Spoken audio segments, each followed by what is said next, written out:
This is the Segovia Show. All right. Welcome, everyone. Let me just make sure that audio is coming through. And it's working just fine. Oh man, I'm excited to be with you all. This is probably my last live stream of the year, but there's one special reason above all that I'm excited to be streaming tonight because I get to welcome Parler's Play TV to the main show. I am streaming right now, obviously from Rumble. My locals community should also be getting this, but I also have YouTube, Twitch, D Live, Substack, Ganjin World, X. Who else do I got here? LinkedIn. And obviously, I just mentioned Parler's Play TV, and this is a little trippy because I'm using Rumble Studio as a bridge, and Rumble Studio allows me to broadcast everywhere else. So I'm broadcasting to everywhere else from Rumble Studio while actually streaming to Rumble Studio from StreamYard. So I just recently watched Inception with the kids, well, my older kids, and did I dream within a dream within a dream? That's kind of what it feels like right now. But I'm just happy to be able to. Uh, it's been something that's been waiting for me to be realized, and I've been closely in touch with the dev team over at Parler. So this is a realization I was waiting for quite some time, and it's finally here. So I just wanted to give a special shout out to those on Play TV that are tuning in. Uh, and I have multiple windows open, by the way. So the way it works is that I will be able to see some chats come through Rumble Studio. So that if you're on Rumble locals and also on where is it, YouTube.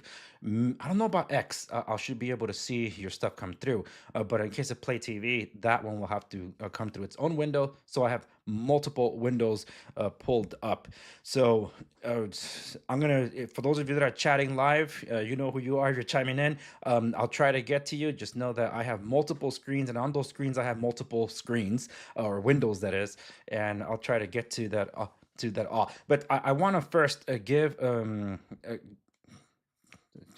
this doesn't pay the bills, but it does help support the show. I have a new affiliate, and it's another coffee affiliate.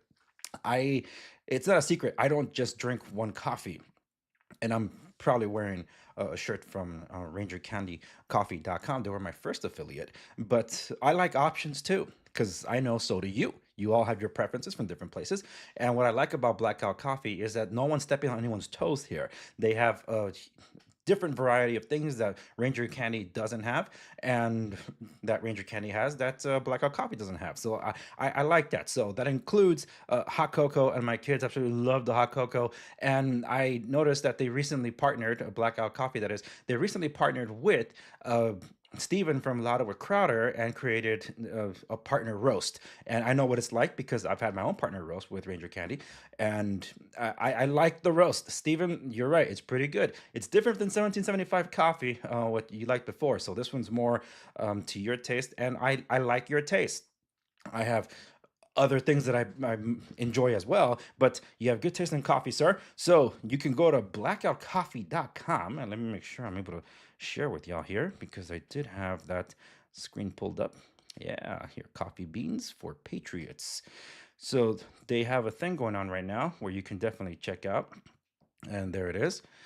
So you can go to blackoutcoffee.com, use promo code Segovia at checkout, and you could save on your order. They're doing a special right now: buy one get one free premium instant coffee. Yours truly is a whole beans kind of guy, but to each their own. So there's a little bit of something for everyone. Okay, so welcome everyone, welcome all, and it, I see already on Play TV the chat's becoming lively. Samuel, yeah, I'm familiar with you, Samuel. You messaged me on Instagram, and you were interested in streaming to Play TV. I think I told you that you have gold badge in order to do so. I will double check with Parler, with other requirements on getting verified. But I do suggest you contact at support on Parler so you can have all the information. So if you're on Parler, just at support, and you can even at Elise. So Elise, so you can get all the information on what you need in order to be able to live stream from there. So you are welcome. So once again, thank you for joining me on this stream. For those of you on Parler's Play TV, man, that's I'm just saying, I'm just so happy to see it happening. And I gotta tell you, the stream is pretty strong considering how I'm bridging this from StreamYard to Rumble Studio and then broadcasting in a bunch of other places. So I'm broadcasting. Oh, I don't think Locals is on this one. Shame on me. I'm sorry, Locals. Oh my goodness. All right, hold on. This one bears sharing. So, uh, man, I gotta share a link to Locals. I disappointed them. Reckon name, man. Live on live right now.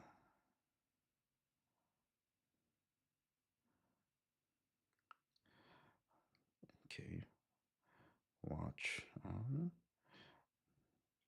I know more of them use YouTube, so I'm just gonna share a YouTube link here. Okay, boom. And I had to explain to people that, yeah, I'm sharing a YouTube link, but the thumbnail says Rumble. For everyone except Play TV is seeing a thumbnail that says Rumble. Oh, that's because it's Rumble Studio. So anyway, so I gave a shout out to those of you on Parler, and of course I announced my new affiliate. Use Segovia at checkout for Blackout Coffee and save on your order. And it's support businesses that support me too. I love that. And I have a couple of other ones that I will mention throughout the stream in order to just show some love for those that given me a chance. So I really appreciate that. So on the agenda today, I have quite a few things that I want to go through. Because I took a little longer than I like in the intro, I'm going to save some of my thoughts for the very end. So I'm going to, the question of the day, should I keep this or should I shave it for Christmas? Because I don't know. The wife says, let it grow because it makes your face look less fat. I'm like, well, thanks, honey. But at least she's honest about it. So I guess I'll find out what happens at the end there. But the other thing is that there's some stuff that's happened this year that I wanted to share with you all, but I guess I'll save it for afterwards because most of you will probably be tuning in for the tech stuff, especially if you're on YouTube. You're going to want to care, you care more about the tech stuff. So yes, I have some Brax 3 stuff that I want to get out to you. A lot of you keep asking me about that. I will touch on that. I will touch on the Samsung Trifold. And I know that some of you were really asking me about my take on it. I gave my take on that on social media, but not officially here because I'm just so freaking busy. And then I got sick. My voice was a little here, a little there. So I will touch on that too. But first is the big news that's from this morning, and that is with respects to what Truth Social announced. So on that note, I will show you some updates that happened to other social media that I am on. I'm across like 16 plus different social media platforms, and I'm verified through most of them. So if you're looking for me anywhere, just look for the verified account. That's yours truly. So Truth Social, though, this is big because it touches upon the AI space. So let me share this with you all. Thought I had the share window ready at the ready. So this one, in case you missed it, I'll explain why this is a big deal because yeah, it is a big deal. So Truth Social announced this morning. We're excited to announce that we signed a merger agreement with TAE Technologies, the world's leading nuclear fusion company with the proven technology to build the first utility scale fusion power plants. Whoa. From its inception, speaking of inception, uh, TMTG has been dedicated to building things the American people needed. We built Truth Social to reopen the internet and give American people their voices back. I don't know. I don't know about that. We built Truth Plus so Americans can access the news and entertainment that corporate and Hollywood censors didn't want them to see. That I agree with. A better implementation than Getter, I'll tell you that much. And as our country positions itself to achieve global technology dominance in AI, quantum computing, and other groundbreaking innovations, we are merging with TAE to build the engine we believe will power America's technology revolution. So, who's TAE? And let's see it right here. Yeah, they announced it right there. To merge with Trump Media and Technology Group to create one of the first publicly traded fusion companies.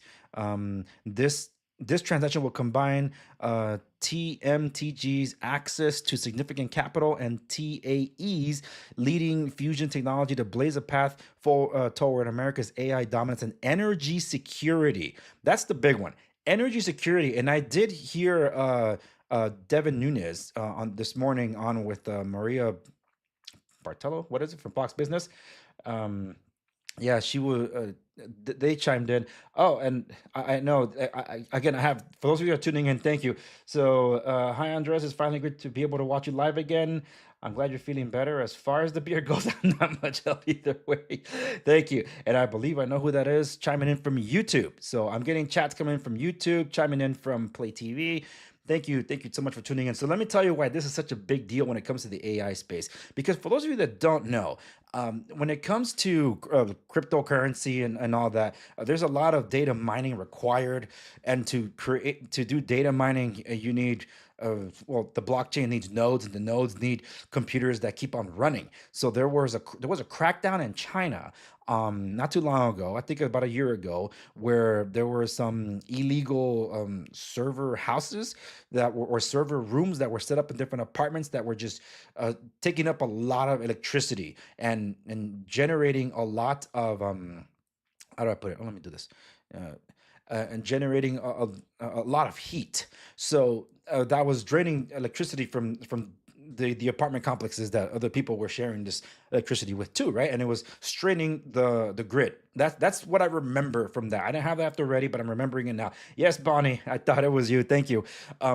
So with that, there was a crackdown on that, and for those that are concerned about the climate and all that, I don't believe in the man-made climate change stuff, but there are people that do, and those that do have always expressed a concern that yes, well, cryptocurrency, especially Bitcoin, is the digital cash and a way to protect, have some sovereignty over our currency.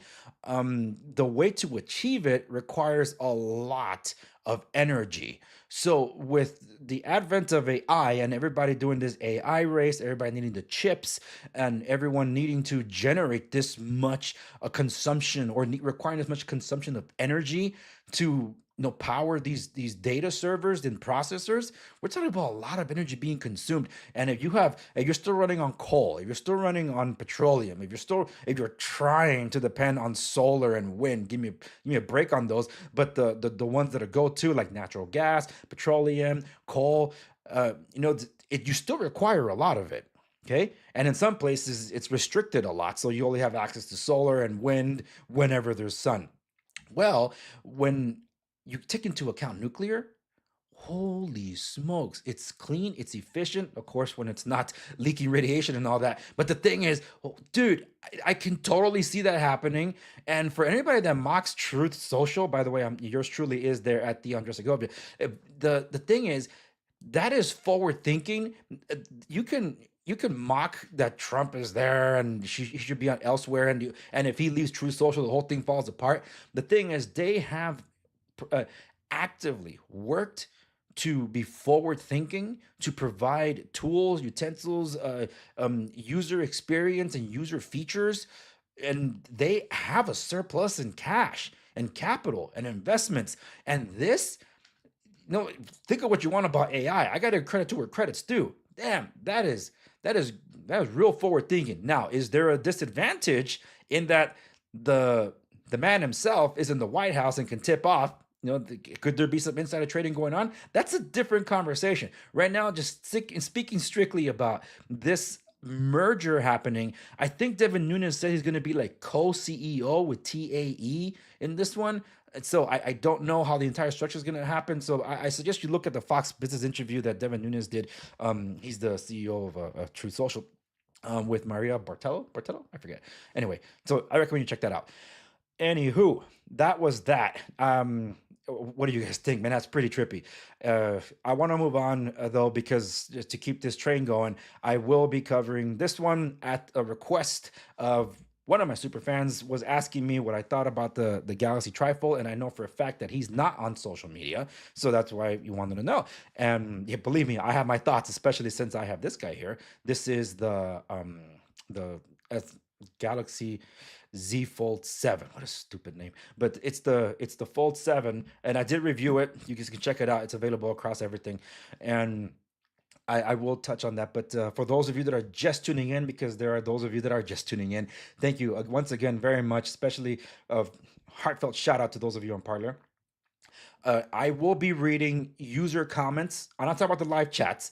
I'm talking about the actual comments that you left on my videos, mainly YouTube. That's going to be at the tail end of this. Okay, so I already covered the Truth Social merger with a nuclear fusion company. Man, just saying that sounds crazy. So now I'm going to touch on the Galaxy Z Trifold, the trifolding phone. So that's going to be interesting to talk about and show you which form factor I kind of prefer, because I'm not too big on the trifold, but I have more confidence that it's a solid first generation device because it's not so much a first generation device, which I'll explain. But because I also touch on social media, I'm going to be covering two aspects of social media as well. One of them being different social media platforms that I'm on and the changes that they made to improve the user experience. And I'm going to give shout outs to several that have been good to me this year.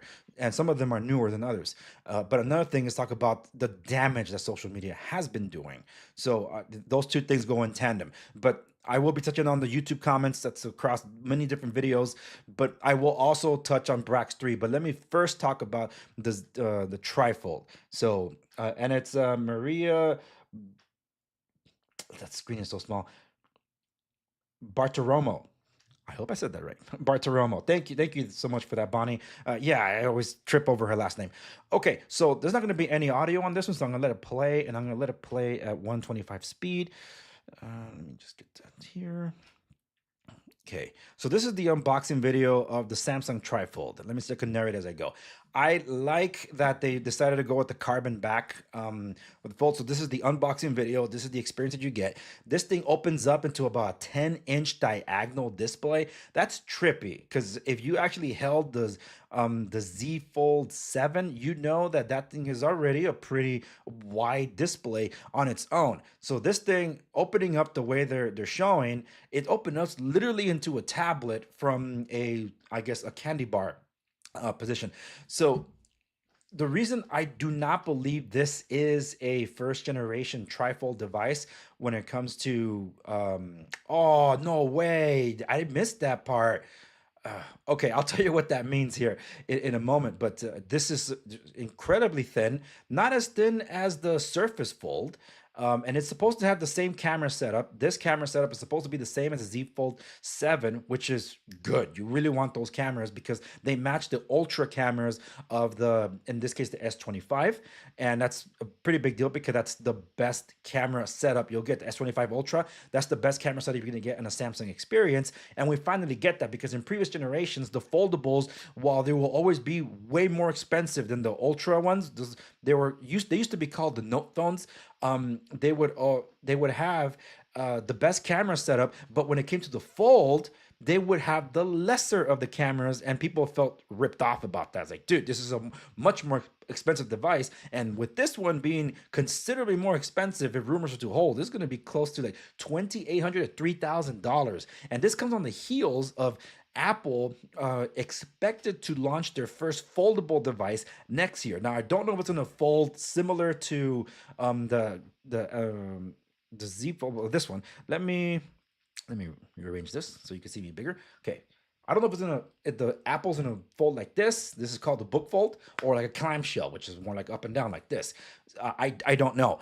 Everybody can speculate. There's a lot of speculation, but I haven't looked into the rumors. However, this thing, when you open it up and try to fold it back, it'll give you like an error warning that you're opening it or you're folding it back in wrong because there's a specific way to fold it back, and that might take some an adjustment period. Okay, and the chipset, I don't know about the chipset in this one. I'm not. It's not the end of the world if the chipset isn't the absolute latest, but of course you're gonna spend that much, you want the freaking absolute latest. But with this thing, from what I've seen, because it's considerably wider than this thing, okay? It's way wider, it's like another page like this. The thing is, when you have a book fold, you know that you only have this screen in the front to work with, and when you open up, now you have a wider canvas to work with. That's fantastic. But with this one, the way it folds open, it's like you have to open up a scroll because you can only use it in that way. What if I want to just open up to just this much instead of opening the third? You can't do that with this device. So your only choices are use it as a candy bar, which might be a little finicky because it's gonna be like a really fat device, or open it wide into a tablet, which is like, dude, there is technically an in between, but you can't use it even if they let you with the software update. Because if I understand it right, when you open it into just the first fold, it'll have the other section covering part of the screen. So you still only have like the candy bar screen, but it won't let you use it that way. You still got to open it one more page, therefore having a 10-inch screen or a 10-inch wide diagonal screen. So it's like, okay, so why? Like I feel that you can't use it with that many ways. And let me finish up this video and then show you the form factor that I do prefer. And of course, that has its own cons as well. But this thing says it has an anti-reflective screen. So if you're familiar with the S24 Ultra, because they were the first ones to introduce it, it has an anti-reflective coating. You might see it it's called Nanotech on, what's their names, for Apple. It is an incredible a screen that just it anti-reflects the light and the glare. You can see it much better in the daytime. It's so awesome. There is one thing here I am curious about, and today as I go live, Michael Fisher himself has dropped his video, and Michael Fisher. And shout out to Michael Fisher. Michael Fisher's video is one that I will watch. And for those of you that are newer to my program, Michael Fisher, Mr. Mobile, used to be from Pocket Now.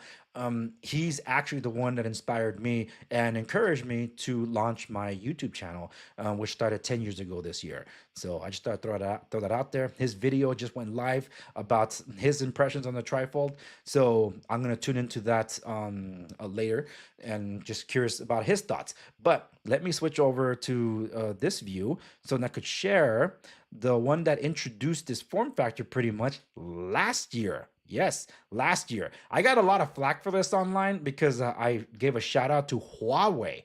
Huawei Mate XT. They're the first ones to technically launch a trifold device, and it's about that expensive, and it's only for a Chinese market. But look at the way it opens, like a true Z, and it is really impressive because they let you use it with just the front-facing screen, like a candy bar, or you can open it up like a book with just the first fold, and you can use it as just the two panels, or you can open it all the way for the three screens. So you can do it all, and there's no question. There's no mistaking how to fold this thing closed because the hinges, each fold of the hinges fold a different direction, so you can easily close it back up. So this is a very impressive piece of technology that they develop. But of course, the concern is that part of the I think it's an OLED display is exposed at one side, and I can only imagine you damage that edge on the side because it is on the side, then you're SOL in a way. So just thought I'd throw that out there, but it bears mentioning that that is the form factor I kind of wish that Samsung had gone with, because I wanted the option to be able to use this just as a candy bar phone, or use it as a bifold, or use it as a wider screen. But as it stands, you can only use it all the way opened up or like this, which kind of feels like you're not giving me that many options, especially with a new $3,000 phone. Phone, yes, phone. Let that register. It's It's almost a $3,000 phone. That's what it's expected to launch at. Man, that's crazy. What, $3,000? Oh, this was subconscious. Um, it's just been very dry weather here in Southern California, and I need to give an absolute shout out to my friends over at the Goat Farm. Now, with the Goat Farm, there is no promo code. There is only a link. But if you guys noticed, I have something from the Goat Farm always over my shoulder. In this case, I have the body wash. They have goat milk product, skincare. They have shampoo now, and I love their festive Christmas scents. And I was gonna say flavors, but their scents. I recommend you go check them out. They do have water-based body washes and also goat's milk body washes that I think people will appreciate. I, for myself, I don't think I've shared. Yeah, I shared this story when I had the family. Shout out to the McQueens over at the Goat Farm when I had them on the show, and that was when I shared my story of the my skin irritation. I didn't know that I had eczema because no one ever told me about this. And when my wife introduced me to goat's milk skin products, I left it there for a while. It wasn't from the goat farm. It was from a different company. And eventually I did give it a try, and oh my goodness, it alleviated my skin almost immediately. So to me, I always felt like if I'm going to find, if I like a product and if I could pitch them on my show, even better. And if we can work together, even better than that. So the Goat Farm ended up becoming a company that I did find through Gab. So shout out to Gab and all the Gabbers. Hopefully you're watching. And they became my second affiliate for the program, and they've been with me all the way through. So shout out to the Goat Farm. Check them out. Only via link can you shop with my link. So hopefully you'll be able to see it in the description down below, wherever it is that you're watching. Not on the streaming services, unfortunately, like Twitch and D Live. So you got to go to find the show notes. You can find it there. Anyway, just thought I'd give that shout out at the Goat Farm. Okay, on to the next subject. I want to touch on Brax 3. It's going to answer some of the questions that some of you have been raising, because I know there's people that have been upset. So let me address that one. Let me start sharing here this, because I already gave an update about this. Well, the team over at Brax Technologies gave an update. Okay, so I'm not going to recap the whole thing because I have a video devoted to just that. All right, and it was from earlier this month. So the Brax 3, Rob Braxman, the privacy guy, launched the Brax 3 phone. And hold on, let me see the stuff here. Okay. Just trying to make sure the stuff is streaming correctly. Wait, is it? Yeah. All right, good. So for those of you that ordered, there was an update that was pushed out at the beginning of this month, and it was not a good news update. Okay, so I did get a comment in the past 24 hours as I record this, saying that someone in Germany, I think, did not receive their phone yet, even though they ordered. So let me pull it's just some of the stuff of their update. They're still selling via Indiegogo. They're going to launch their store. But here is the big deal is that there is a delay.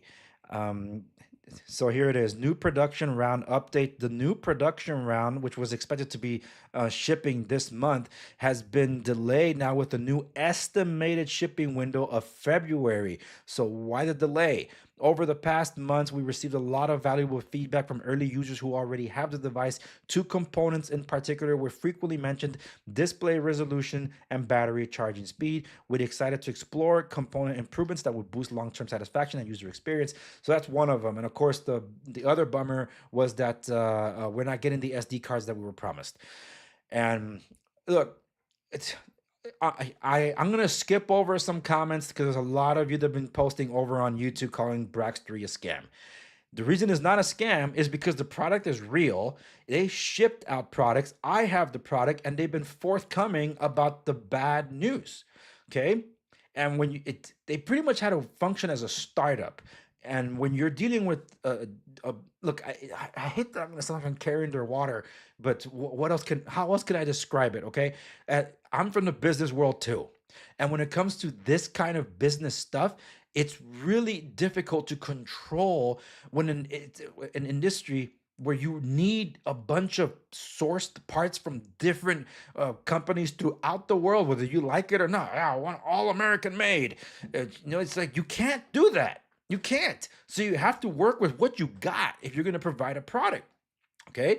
So you can't control any of these global corporations, suppliers that are impacted by every single little thing, whether it's a holiday, whether it's a natural disaster, or whether it's tariffs, which is also coming to play here, whether it's war, whatever it is, it delays a lot. So I did give that much grace to the Brax team. They made good in delivering the product, but just like they said on that update, I complained about the display. Now they're claiming the resolution. I did say that there's just something off about the screen. I said that on my review. So I already covered and I went in depth and I even brought up the question. So if they admit that the components, at least a couple of components, have issues, what then does that mean for the rest of us that did order it to have the problem? Are we looking at a recall? Are we looking at an issuance of some kind of credit? Is there a replacement part? Because there's supposed to be right to repair device that we should easily be able to access replaceable parts to this thing, which included the battery. And I'm hearing rumors that that might not even be a thing anymore. So if you want more detailed updates, then you have to go to the forums. I always point you to the forums. So for those of you on YouTube, go find my Brax 3 update video that I did this month. It has the links in the video description. I can't pull them right now because I'm live. I'll try to get them to you, but just go over there and raise your concerns there. I can tell you that I know this much, that one of their suppliers was pretty much screwing them over. Okay, and I think one of them was located in Canada, and that's what caused a lot of ripple effects that's affected other things that they were doing. So just letting you know that some of you had said, I want to return my device, but they won't take it back for whatever reason. Some of these things have been delayed because of of the warehouse that was supposed to ship them, and they didn't. So it's again, I don't want to sound like I'm carrying the water for them because I have no business relationship with Brax 3.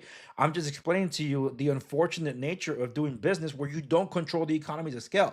Brax 3 is not Apple. Apple controls the economies of scale. If things don't work out in China, they move to India, just like they did, so they could keep the price, the low price that they have. If they move everything to America, which they very well could have, you're looking at a $2,000 cheap iPhone.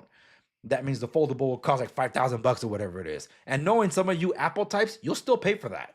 That's crazy, man. Come on. But anyway, I thought to say that if I see something that stands out to me like that's a major concern, I will call it out, just like I did in my review. I called it out. Brax Technologies did not get any editorial input into my review. They saw it the same time as you did. So there, I think I said what I needed to say. So yeah, I will circle back to Brax 3, and unlike Jen Psaki, I will circle back to the Brax 3 because some of you were making comments on the YouTube videos. The YouTube comments come a little later. So this part is going to be more like I'm going to show you social media. some of the changes that exist out there and highlight a few that I use daily. They've been good to me, so that's why I'm giving them a shout out. But at the same time, I got to talk about social media itself. So there's one more tab I didn't open, so let me pull that up. And yes, Bonnie, I did see your response telling me that I did pronounce her name right, Maria from Fox Business. So thank you for reinforcing that. Um, okay. Oh, by the way, before I get into social media here, um, for Christmas, I'm giving away like to people that I know. I've been giving away the gift of reading. You know, it's like, oh, how boring! They're gonna read books. Like, man, I've read like 16 books this year, and that's barely, you know, getting there because I've been so busy. But read a book, people, because that helps you disconnect from social media, disconnect from a screen. We live on our screens too much, and we saw the damage that that was done in COVID. So you know what? I'll talk about the damage that social media has done before I tell you, hey, check out these social medias. So, um, I don't know if for those of you that tuned in have ever noticed the books behind my shoulder. Over my shoulder, I have four published works of mine, accompanying Rush Limbaugh's book and Charlie Kirk's first book, Turning Point USA. I recently added Charlie Kirk's book there, you know, in memory of Charlie Kirk. So rest in peace and keep the Kirk family in your prayers. And Candace Owens is a so anyway, the books that I wrote are a romantic comedy series. So the first book is called The Many Misadventures of Enoch Bellagio. Well, that's the book series. The first book is called Finding Love But Not Really. So that's the one that's over my shoulder. And the next one up is called There and Back Again, not a Hobbit's Tale. That's literally the title, by the way. And the third installment is called I Know Where I Am. I've Been Lost Here Before. So it's a romantic comedy with twists and turns that's supposed to it's derived from real events that are inspired by my life on how I came to meet my wife. So this is these three books cover the first story arc. The second story arc is supposed to be covered in the next series of books. Yes, I am working on the next series of books, which is why I have a remarkable paper tablet. And if you're interested in my thoughts about that, I recommend you check out the reviews that I've done on the Remarkable 2 and the Paper Pro that I've done this year. So the Paper Pro is the one I'm going to depend on for the next series of books, and I hope it really helps me with editing.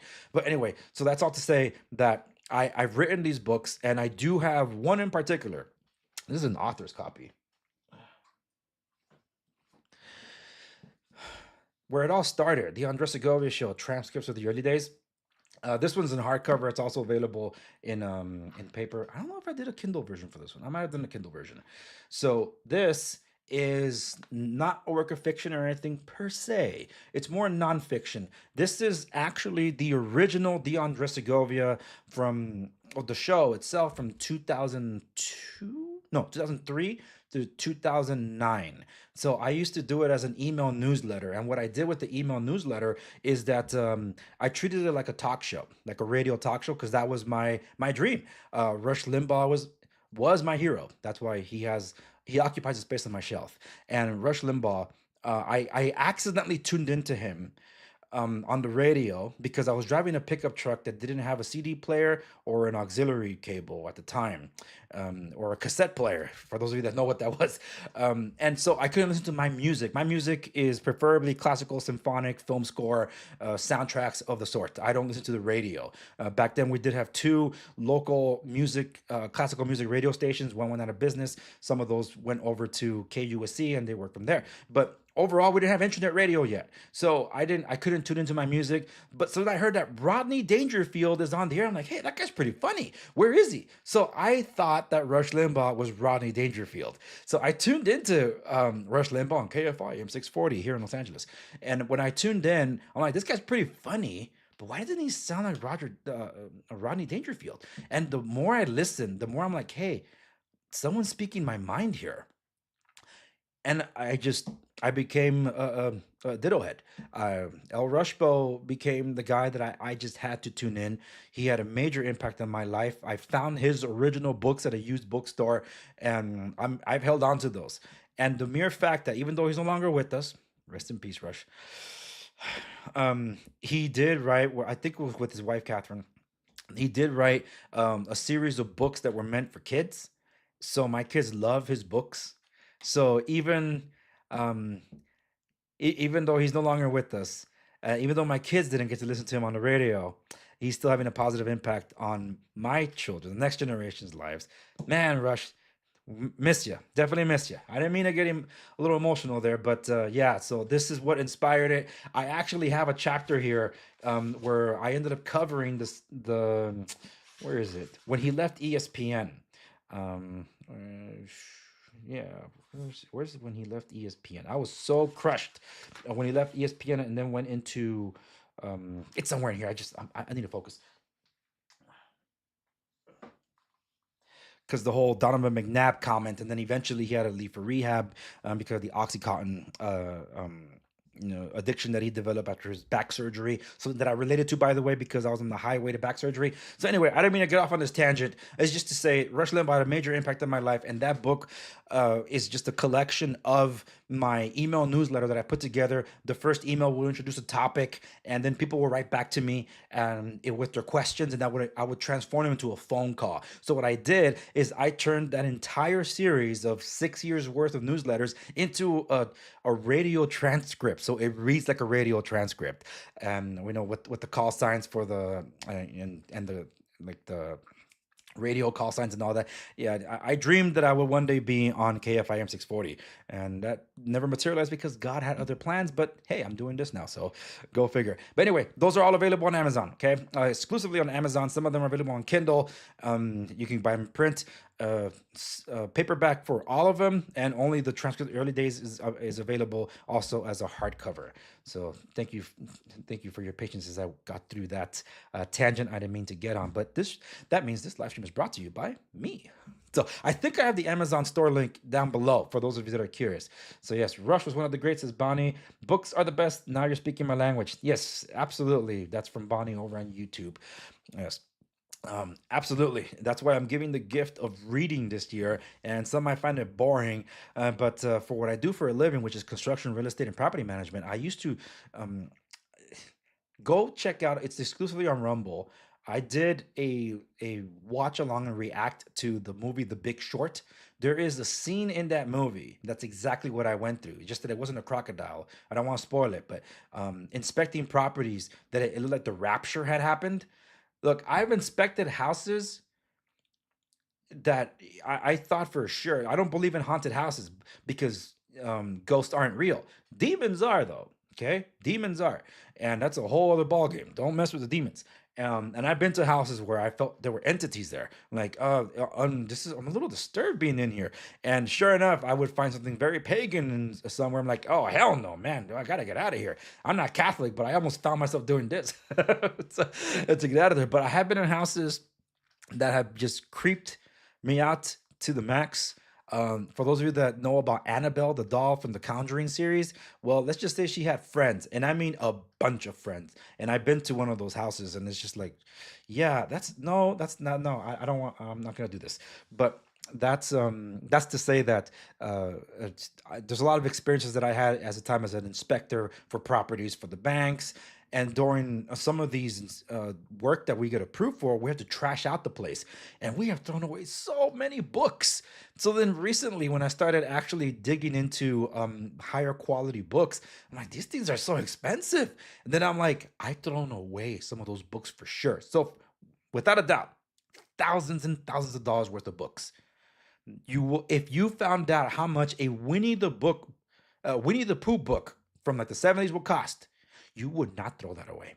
You won't see books the same way again. Yeah. But anyway, social media. Social media here.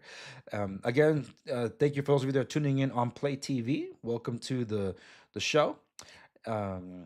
Bonnie chimes in, God's plans are always the best. I'm glad it turned out the way it did. Now all of us get to watch and listen to you. Amen, Bonnie. Amen to that. And it's been 10 years since I've been on YouTube. I got the notification from YouTube. And speaking of YouTube, just a few hours before this episode, or before I went live, I got notified by YouTube that I got copyright claimed on one of my streams from earlier this year. Well, no, earlier last year. And I'm like, why am I receiving a copyright claim now? And it was for my theme song. Again. So that's been the story of this year. A lot of my videos were demonetized because of my own theme song. And every single time I appealed, I would win. Now, to the credit, I appealed today, and in 3 minutes, the copyright holder removed it. I'm like, oh, thank you, because I gave the license. Like, you gave me license to use this, so why are you coming after me? It's just so pathetic, though. The rules are so arbitrary, moving goalposts. So, anyway, I don't have those issues with Rumble. So, and by the way, we'll see. Rumble, I'm still streaming here. I haven't gone anywhere, even though I wasn't picked up for this, this year's partnership program. But that might change for January, wouldn't it? That'd be pretty cool. The cap's still up there from the last year's round. Okay, so we're supposed to be going on social media. You know what? Let me. I know for a fact that if I show that, I on YouTube is gonna take this down. So let me start off with the one that gave me a home after I left X. I'm gonna end with X talking about social media. So, and there's a new player in the game that I also want to give a shout out to because they've been good to me. Okay, I obviously will start with Parler. So for those of you watching on Parler, you already know this. So here we go. All right. That is yours truly for trying to get inspiration to get back to it. Because I wish I was still in that shape. I'd never been in shape. That was like the great shape of my life, and I need to get back to it. So here's where I was talking about on Parler about the whole takedown and winning. Good news! After reviewing your dispute, has the copyright holder has decided to release their copyright claim on a YouTube video. Yeah, of course, because I presented their license they gave me. Anyway, so Parler, they are more secure than ever in making sure they cannot be taken down again. The way they have established themselves on the Optio blockchain is such an important step to ensure their independence. Through that, they've also expanded the offerings of Parler, such as PlayTV, which is a YouTube and Rumble alternative, you could say. And I have a lot of engagement there, a lot of views there, and now I'm live streaming there.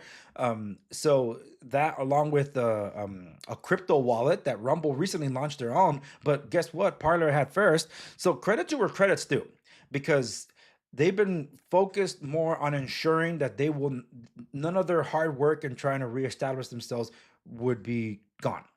But just like anyone that's in the space and trying to grow, there are growing pains. There will always be something here or there that people will find amiss, and I know that some of the community have been raising it this week about some bugs that have returned. So there is some stuff that inhibits the user experience, and I hope they're ironed out ASAP. But what I do know for sure is that what good is it if they fixed all that, but then the next day, because someone can flip a switch, Parler's gone. So all the work meant nothing. That's what happened with Parler 1.0. And Parler 2.0 was more of just like someone entering the place and just turning it off altogether and then leaving with the data. So stupid, man. Just so stupid. But anyway, I don't want to get too sidetracked on Parler 2.0 days because that was terrible, because that'll point me right back to Candace. In this case, her husband, George Farmer. But anywho, they have been really good to me. And I don't know. Look, I've said this before for those that are in the know, and for those that Parler might understand this.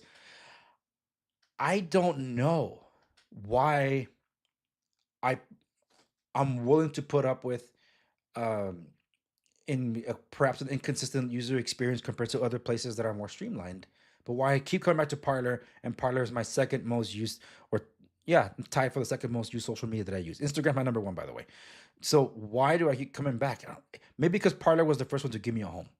Parler was the first one to give me a voice in 1.0. And I felt I owe it to them. I never had to pay for a subscription. So yeah, it's easy to complain, but we have not been paying anything. And this time around, Parler 3.0, the rebirth of Parler, they've been paying out to the content creators. And I've been getting tips on Play TV. Thank you to those of you that tipped. Elise and Radiance, you know who you are. Thank you so much. Big shout outs to you. CJ, you as well. So I've been generating income on my content on Parler, but they never once asked me to pay for a subscription service. All they asked is generate content. That's why I'm there, and I gotta give credit to what credit's due. So I love Parler. The community that I've been a part of, that's still active there.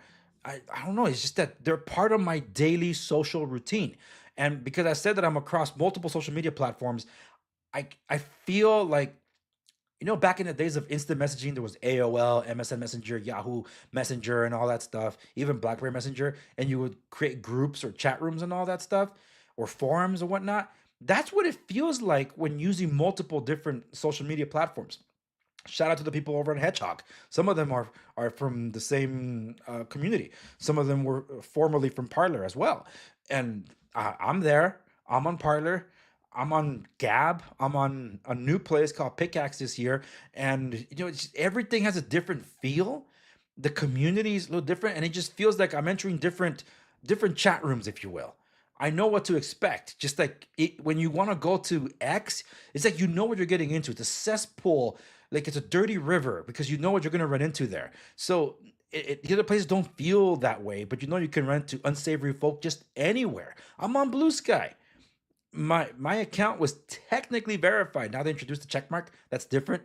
But I actually have my website domain as verified on Blue Sky. So you just type the Segovia, you'll find me on Blue Sky. So I don't spend my time there because I haven't been able to build a community there because they reject me.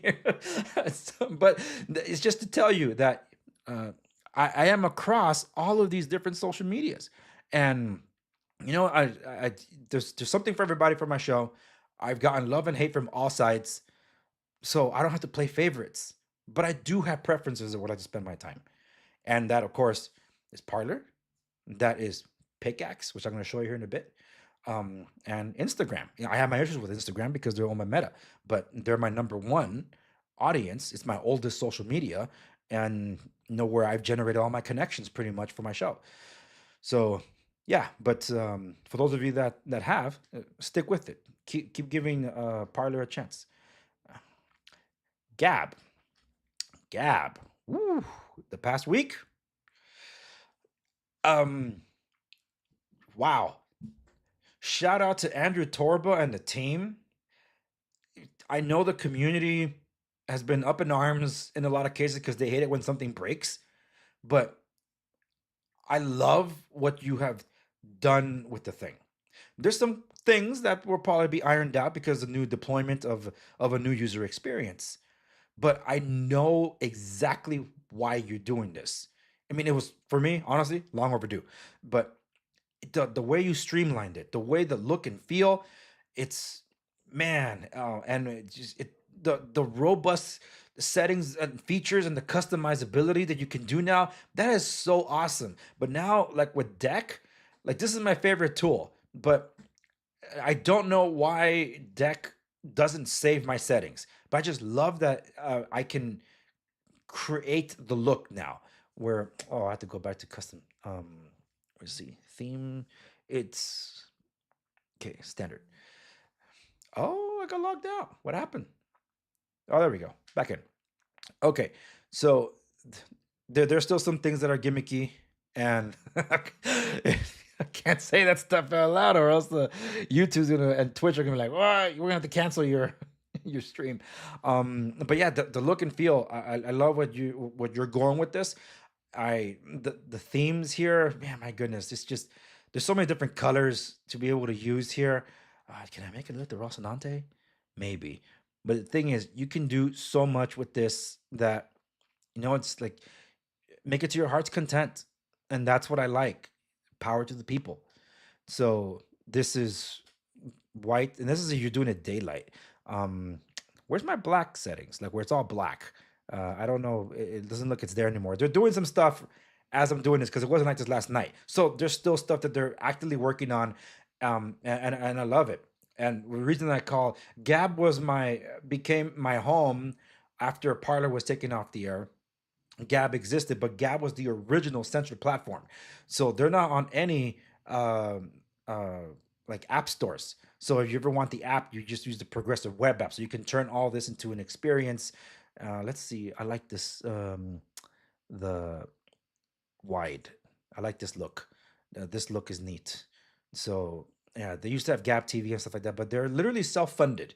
So this is the experience. If you want all the experience, pretty much you got to pay for it, and that's the only way they go because every time they how do I explain it? Okay, you know how they said if you want like when YouTube was censoring like crazy, they said, well, why don't you make your own YouTube? Okay, Rumble happened. So then what happened? The left came after all the advertisers to shut down the funding for Rumble. And then they tried DDoS attacks to make sure that you couldn't use Rumble at all. So there were many times where big streamers like Dan Bongino and Laura Crowder could not stream at all because there's just no way to do it because the servers were choked out. All those attacks. Wait, I thought you said that if we couldn't be on YouTube, we couldn't be on Twitter to go build our own. Parler was built. It became the number one alternative to Twitter, and they took it out. Rumble became the number one against YouTube, and they were trying to take it out. They persevered, but the first one, and that they have persevered by the skin of their teeth, that is Gab. Gab has been self-funded, and every time they have a payment processor, they get that payment process. The left attacks the payment processor, and now they're like, okay, what happens then? They have to quite literally build their own processor and then try to get certified. So I have to give credit to where credit's due. The way that Gab has had to fight on and survive controversial decisions that were made there to try to streamline and make it more efficient and economize Gab. A lot of people left. I get it. There were also freeloaders. That's the truth, unfortunately. And they were uploading a ton of media, which would bog down on the servers and things like that. So the fact that they're stronger than ever in what they've done and are forward thinking because they're taking on the next stage of possible censorship is, well, kudos to Gab. Now, one thing that people don't like though, if you know about X, you can hit the Grok is the AI, and you can summarize posts. Well, guess what? um, Gab has their own AI, Gab AI, and Gab AI, it pretty much uses all the APIs available, uh, like different AIs out there. I think Perplexity is one of them. ChatGPT, uh, what the one that Gemini uses, I think is let's just call it Gemini. I forget what it is. And then of course Grok, because you can actually third parties can access Grok, so you can get all of that and have an uncensored experience. And now that's appearing on Gab, and a lot of people are upset. Like, why is this satanic thing appearing on Gab? It's funny because it can easily judge other places for having AI, but if you do it yourself, that's okay. So some people are calling it out for hypocrisy. All I can say is forward thinking. Someone's doing it. Kudos to Andrew Torba and the team over there. And by the way, this is a big shout out to the Dissenter shop. It's like the Gab merch shop. You guys got a shop for Disco's art. You know what? I gotta show you. There's no way you cannot. Not the marketplace. I'm talking about the actual Gab shop. Hold on, I'm gonna make it white again. This is taking a little getting used to because they changed the look and feel of it. Okay, so Gap Shop, also known as the Center Shop. Um, Let me get the calendar. I have to get the calendar. It's like the second year in a row. I get the calendar. It's an absolute delight. Let me make this bigger. It's it's a beautiful thing. This is displaying Disco's artwork, and if you're familiar with Norman Rockwell, this is a must to have. So now it's available as a desktop calendar, not just a wall calendar. But I absolutely love this, and it showcases Disco's artwork. Shout out to Disco out there. It's awesome. 2 years in a row that I have this, and I have the wallpaper. Speaking of wallpaper, I'm going to show you a couple of things real quick. This goes back to Parler too. So let me show you this. So I'm gonna unlock my, double tap my screen. I created festive wallpapers for Parler. You guys can go check out my Parler to, if you want to support the mission there. So I've been using that, but also This is the wallpaper that I use for my home screen. And if I can just get to it, wallpaper. Are you kidding me? Where'd it go? Here we go. Let me zoom in. So that's the detail, but that's how it looks. That is Disco's artwork, and I turned some of his artwork into wallpaper and shared it, and people loved it over at Gab. So they were reposting it. Yes, Bonnie. There's that. It's really nice. So for anybody that's a fan, everybody in the office loves it, and at home I bought two versions of it because next year is the 250th anniversary of the United States. So there's also that version of the calendar. Let me see. That would be the semi quincentennial. So there's this one, but it's done very the way it should be. The way it should be. That's all I gotta say. So that's at the Gap shop. Shout out to Gab. Check it out. It's phenomenal. Yes, I'm glad you're a fan of Norman Rockwell. Yeah. That's the first thing I thought when I saw Disco's artwork over at Gab. It's like I thought I was in line at the hometown buffet. So yeah. Anyway, okay, here we go. The next social media I'm going to give a shout out to is Pickaxe. Pickaxe is one of the newer ones in the space. And the CEO, Jeff Dornick, and I get along very well. And shout out to Yoshi Schmidt of the Yoshi Schmidt Show. He's the one that got us acquainted. That's how I discovered this place. And what I'm showing you here, like Gab, Parler, and Pickaxe, none of them are technically competing against one another. Although I did see the mudslinging happen between Parler and Pickaxe, like because Pickaxe, hey, marketing's marketing, right? And I don't have a dog in this fight, so to speak, because I'm on either of them. But Pickaxe isn't like the other ones either. Gab is its own ecosystem, so to speak, and so is Parler. And Parler is the most crypto blockchain version of social media that exists right now, and I think more forward than minds.com. And I'm there and verified too, by the way, at Segovia. But here on Pickaxe, no AI, but this one you can write articles. The best way I can describe it is Substack with Rumble integration. That is the big difference here.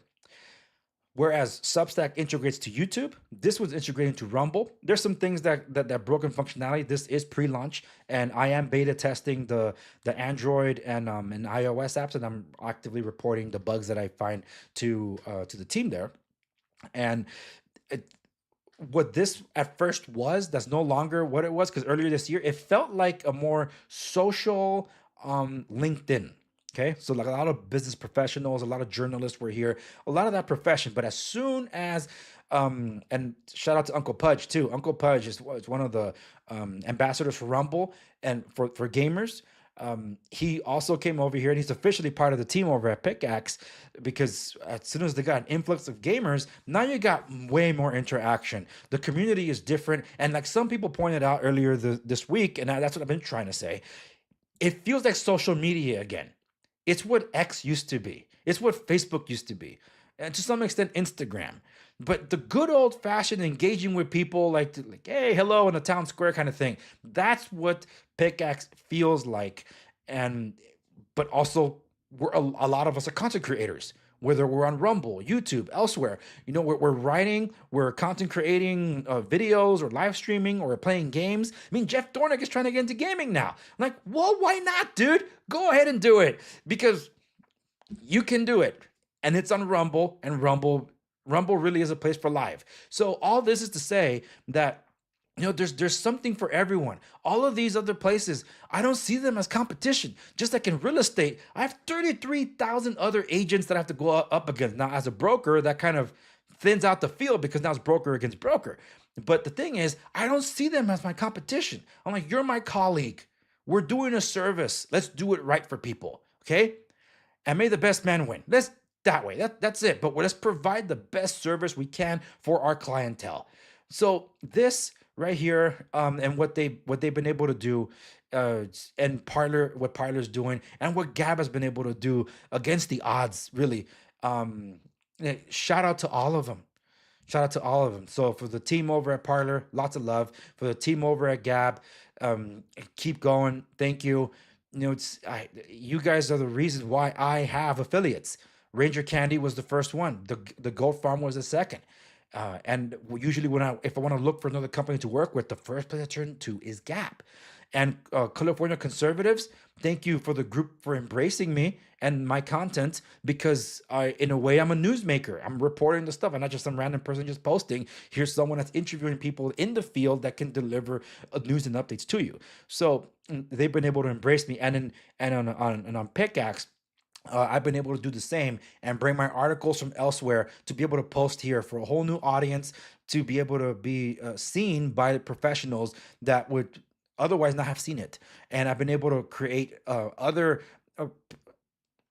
increase my network in a way I wasn't able to do elsewhere with the people that I did want to connect with. And that's what I have to say about that stuff in social media. So now let me turn over to the last social media I'm going to talk about, because you already know Twitter, now known as X. But I'm not going to dive into the benefits and all that stuff, because you probably already know. Let me just catch up on the live chat here. A lot of you have joined in on Play TV. Thank you. And if you're still watching, thank you so very much. Bonnie, you remain active in the YouTube chat. Thank you so very much. You always make it worthwhile. Thank you for showing. Amazing. Yes, you're looking at the calendar, right? The 250th anniversary calendar. Yes, it's beautiful. They ship pretty fast. It comes from Phoenix, and I believe it's DHL that ships it. So just letting you know if you're interested in getting it before Christmas. Interesting. I like both Substack and Rumble. Yes, I am on Rumble. I am on Substack. I'm still pissed at them for deleting half of my show, but it was nice to see me climb back up on the ranks for Spotify, which I'll share with you guys here as I move on. Let me close out social media, and then I'll start reading your comments over on YouTube. Okay, and amen. What a great perspective, Andres. Serve the people together. Absolutely, amen. Okay, so X is Twitter was known as, well, it was known as a cesspool. It was all leftist and just attacking conservatives. Now it feels like it swung the other way and is just as vile. And the thing is, sometimes the right attacks itself. There's so much infighting going on, and I do not know if almost all of it is manufactured drama for the clicks, because the way engagement works and monetization works on X, it's disgusting. It's disgusting, and I can't stand it. And on X, yes, I made connections there, but to try to stand out, to try to grow, you can't really do that unless you're getting a shout out from Elon Musk, unless you're a hot girl that Elon Musk also notices, or if you're just some foreign account and uses a lot of bots. That's one of the advantages about the tool that was deployed by X, where you can see when they say the join date about this account, and then you pull it up and you'll see, and then you'll see that the account is based where, in my case, the United States, and other places, finding out that a lot of your favorite right-wing influencers were never even the United States in the first place. The people complaining about Trump and America, not America first anymore, is like, wow, you've never even been to the United States. You probably would have voted though, because unsecure elections and stuff. But the thing is, what the hell? How did you get all that power and influence to affect the culture here, the political discourse, and in some cases, elections? Ian Mouse Chung is the one that annoys me the most, because I don't know how he got so big, and he's never, as far as I know, never been to the United States. He's been in Malaysia. So I don't know. And that's the thing. It's annoying as hell. So X continues to prove that it hasn't gotten better. Just because it's gone the other way, there's more free speech here. Yeah, free speech that Elon likes, because if you take on H-1Bs, if you talk about some technocracy that he's trying to push, he'll get pissed at you. So I know people that left X. I know people that feel that they don't have anywhere else to go, that wish they could go elsewhere. Some people have moved on to come back to Parler. I saw that today. Shout out to the Rob. You're back on Parler, and you're going to be posting to Play TV. But there's also those that just feel they have nowhere else to go. especially when some of the feature sets that are here allow for easier communications with others that you're already connected to. Because they're not over there, you can't communicate with them. And it just feels like it's unavoidable, and it's kind of like a black hole. You're kind of being sucked in there. But like I said, when Elon Musk first bought Twitter, as it's a great service that he did, but don't think that he did it out of the goodness of his heart. That's why he's been able to deploy Grok. That's why he's been able to deploy Neuralink. That's why Starlink is the connection that makes all this run, because he got access to all of that data. That's what people want, which goes back to my point about where I started with Truth Social, with nuclear fusion merger that's happening. Data, data is the gold mine in the digital space. You are the batteries to the matrix, but they need a lot of power consumption to run. Okay, so I don't know how X is going to do it. I pretty well know how True Social is going to do it, but they're also deploying AI. They've been using AI to censor. So I haven't liked that either. But there are uses for AI. I'm not going to sit here and tell you I don't use AI. I use AI every single day. And especially to come up with titles for things or generating thumbnails, that helps. I hate generating videos with it though. But the thing is that these options, these tools, when you control them, exist, and they're there to help you. But when they surpass um, when they overstep their bounds, now that's another story. Okay, a whole other story. But I'm not happy with the state of social media. It's bad for your health, and well, yeah, I mentioned, this time last year how many threats I've gotten through social media. People trying to dox me. I've been looking into consulting with an individual that a friend of mine's been connecting with. She If someone from the CIA is telling you that this guy over here can help you with certain things, you're gonna take uh, that endorsement. Okay, so it looks like I might be having a consultation here coming up pretty soon, because I gotta. It's not just so much about me; it's about looking after those I care about. So that's just the reality of things. People just look to find stupid reasons to do what they do, but that's that. Now I'm gonna close this out, and I think I could share. No, I'm gonna keep that one here. Crap. Yeah, I'm gonna be moving back and forth from a few things here. Okay, man, this makes it hard. Hold on, let me close out this window. Thank you so much for those of you that are tuning in. I'm streaming across. Oh my goodness, so many different platforms. By the way, I know we have our issues with Chrome, but I must say I really like the whole split view they introduced to the Chrome browser, the tabs.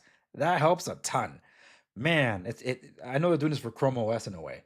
Yeah. Okay. But yeah, I'm going out to I'm still streaming strong to Play TV, YouTube, Rumble, Twitch, D Live, Substack, X, LinkedIn, on Gangjin World. Yeah. And shout out to Gangjin World for picking me up this year. That's awesome. So that's another partner that I ended up getting.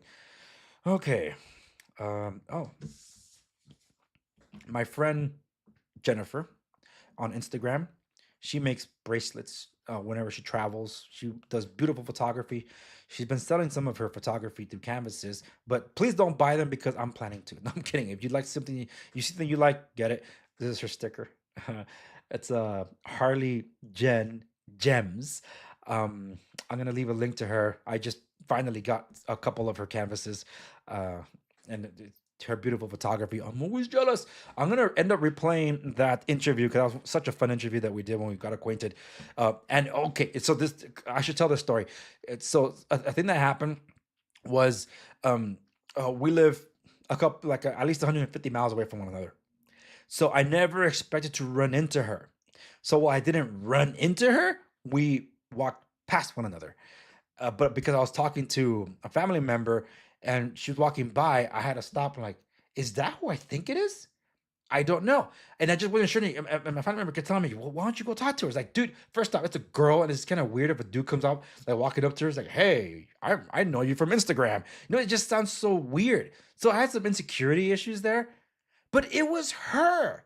I'm like, what the heck were you doing in SoCal? When do you come down to SoCal? You didn't say anything about coming down to SoCal. So uh, that memory is so vivid because that's also the same day that this happened. So just not even an hour later, we're walking past by one another in Newport Beach. So that's how that moment will always be memorable. I messaged her on Instagrams like, "Hey, were you in SoCal at this one place at this one time?" And she's like, "Yeah. How do you know?" "Because I literally walked past by you." It's like, "Why didn't you say hi?" "Because I didn't know that was you. I didn't expect you to be down here. You normally post when you're traveling, so I didn't expect that." And she said it was a last minute thing. So I gotta try again to go. If we're gonna meet up, I'll probably be the one having to travel up during my travels. But anyway, not to get too sidetracked. I need to keep this thing going. Been going on for a while now, an hour 18. So this is quite a bit of you are still joining in. So thank you very much to all of you.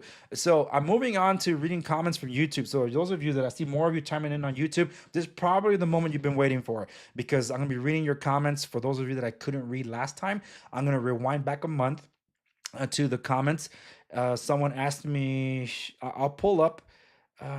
What was the last one that I read?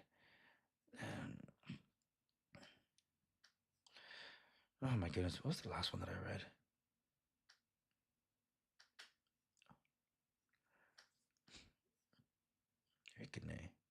There's a lot of comments, yo. Okay, I remember this. So I think I touched on that. So I'm going to start from this one. I will share the screen this time. Normally I don't share the screen, but for those of you that are not familiar with this layout, this is what content creators see when you're dealing with YouTube. So this is YouTube Studio, and I will share. Like this. So then you know. Okay, so I'm gonna start with this one from a month ago from Tango Lima Fox. Can you get into banking apps like Navy Fed and USAA on the unplugged phone? So this was to a community post that I made. And right here I put depends on the app and if it requires a check for integrity based on Google. If an integrity check based on Google. If the bank app won't work, the workaround is to use the web browser. That's really what it comes down to. You just end up using the web browser. Okay, let me see. A great segment, says Bonnie on the live chat over on YouTube. Thank you for all the useful information. Thank you so very much. And Bonnie, you've been around here for most of the time, so I appreciate you. Thank you so much. For those of you that on Rumble might know more, Bonnie is one of my super fans. I labeled her one of my super fans. So I really appreciate you. And if you're absent, I sometimes feel like, hey, I feel like someone's missing here. So that's how much I've come to depend on you showing up whenever you can. I know you have a busy schedule too, so I appreciate you spending the evening here. Okay, so I don't know if I read the previous one, so I'm going to read it. This is from Tango Lima Fox as well. This one says, mine is in the mail, referring to the unplugged phone. With so many horrible reviews, I may not even open it and return it, especially because I keep seeing banking apps don't work, which is something you would want on a secure phone. Okay. Yeah, that's where I left off last time. So, okay, I did respond to the user, and I said 2 things to note. 1, privacy-focused OS based on Android cannot run most banking apps because they require a Google framework to check for device integrity. That does not mean the OS is not secure. The workaround is to use the browser for banking. And for more information, I recommend this video. And that was the link to Rob Raxman's. He did a video about using banking, accessing banking applications through a privacy-focused OS. So number 2. Some reviews, in this case the unplugged phone, are literally hit pieces. I've remained impartial in my review. I'm also the only one to have actually covered this device from unboxing to reviews at different stages of the OS with tens of thousands of views, and yet Google buries my searches. Yes, looking at you, Google, my partner, aren't you? I recommend my recent videos on Unplugged, including my interview with the CEO. The Google devices are not for everybody. They require behavior change and more involvement from the user. I tell my audience that the choice comes down to two options: privacy or convenience. That's really what it comes down to, folks.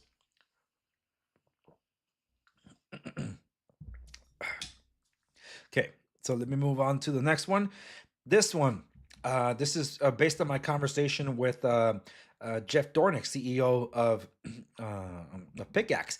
So someone named Jody QT wrote, "No one is going to force you to use it." That's someone that's referring to the segment that I clipped out of it that says, can we trust the big tech bros? This is particularly talking about AI and how much AI is being pushed in our faces. And so no one's going to force you to use it.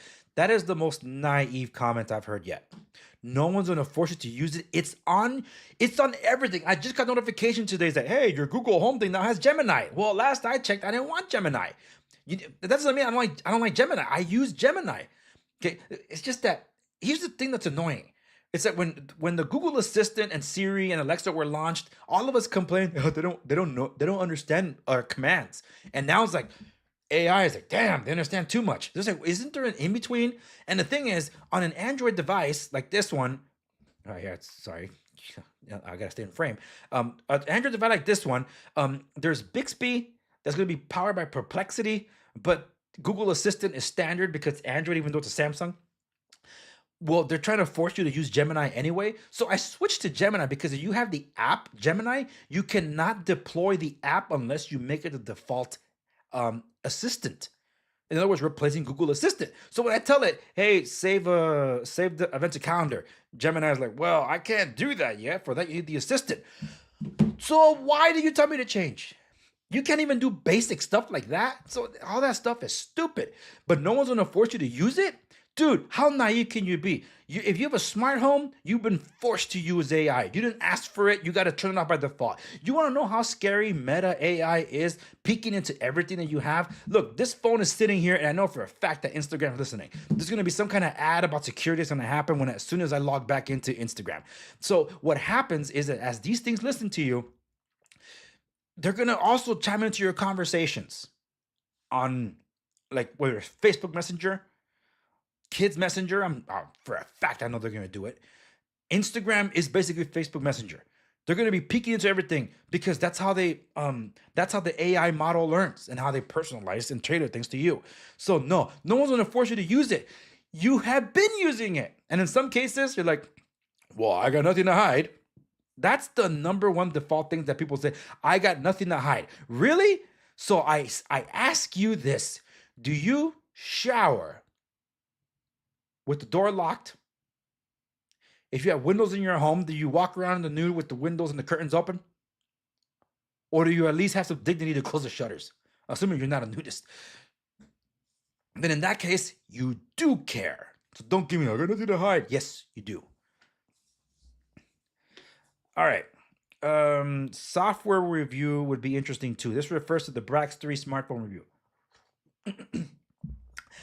And I did respond that I might do a comparison of the Brax 3, which runs IOTA OS, which is based on Lineage. That I said I might do a comparison of IOTA OS to Lineage, to Calyx OS, Graphene, and Unplug. And I definitely will review the Brax 3 running Ubuntu Touch. That's the big one. I don't really use the Brax 3. I keep it updated for sure. But I bought it because I want Ubuntu Touch on it. So that's what I'm waiting for. Excuse me. Let me see. I need to check the microphone settings. Yeah, good. Okay. So the review for IOTA OS, as I understand it, I don't think IOTA is going to continue with Brax 3. I think they're going to, Brax 3 is going to move to their lighter version, a more minimalistic experience with their own OS, which I believe they're calling it. I don't know if it's going to be called Brax OS, but I know, or Lunar OS, one of those two things, because Lunar Tech, Lunar OS, I don't know, we'll see. It's called Brax Technologies, but Lunar is the one behind it. Who may, or well, I shouldn't say. I won't say. I'm not at liberty to share that. Okay. You gotta be careful, even when you're live, you know. Wow, I've been going almost for an hour and a half. All right, I got a long drive to make. Well, it's not a long drive. It's only 15 miles, but because of traffic, it's over an hour. That's Southern California traffic for you. Okay, so RL31123 says, does it have plastic hoses and plastic parts? If so, it's trash. This is in reference to Balmuda the brew. Yeah, most of everything has some kind of a food grade silicone that's used in it. I've been looking for a machine that uses less plastic, and I've not been able to find one. I just haven't. I'm not sure it even exists. But Balmuda the brew, I can tell you that in the year and a half that I owned it, no warping, no chipping, no nothing like that. So it is high quality, but that doesn't mean there aren't any microplastics that might come off. That's always the concern. All right, so Mittens Furball regarding my Brax 3 smartphone review says pricey, expensive. The phone is less than $400. That's expensive? What are you using then? What phone are you using? Using a Pixel? That's like what, $500? Using an iPhone? 700? Assuming it's not the SE? That's I don't like that comment. Dio7, again for the Brax 3 smartphone review. To use Android Auto, can't you just put a mobile Wi-Fi signal to another smartphone that has Android Auto and that way be able to use Android Auto? I said, I've done this before, but with Samsung devices. I haven't done it with the Brax 3 device. So just thought I'd throw it out there. I didn't test it either since then. Read Through the Pages channel, also on same videos, post. There are virtually no privacy phones on the market. This is one of the only phones that advocates true privacy.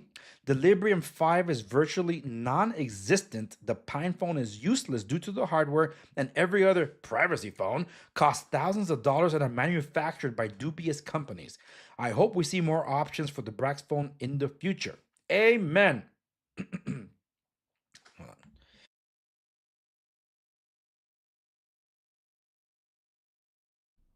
on. Oh man, I've been going on for a while, so I think I'm running out of voice. I got my water here, but man.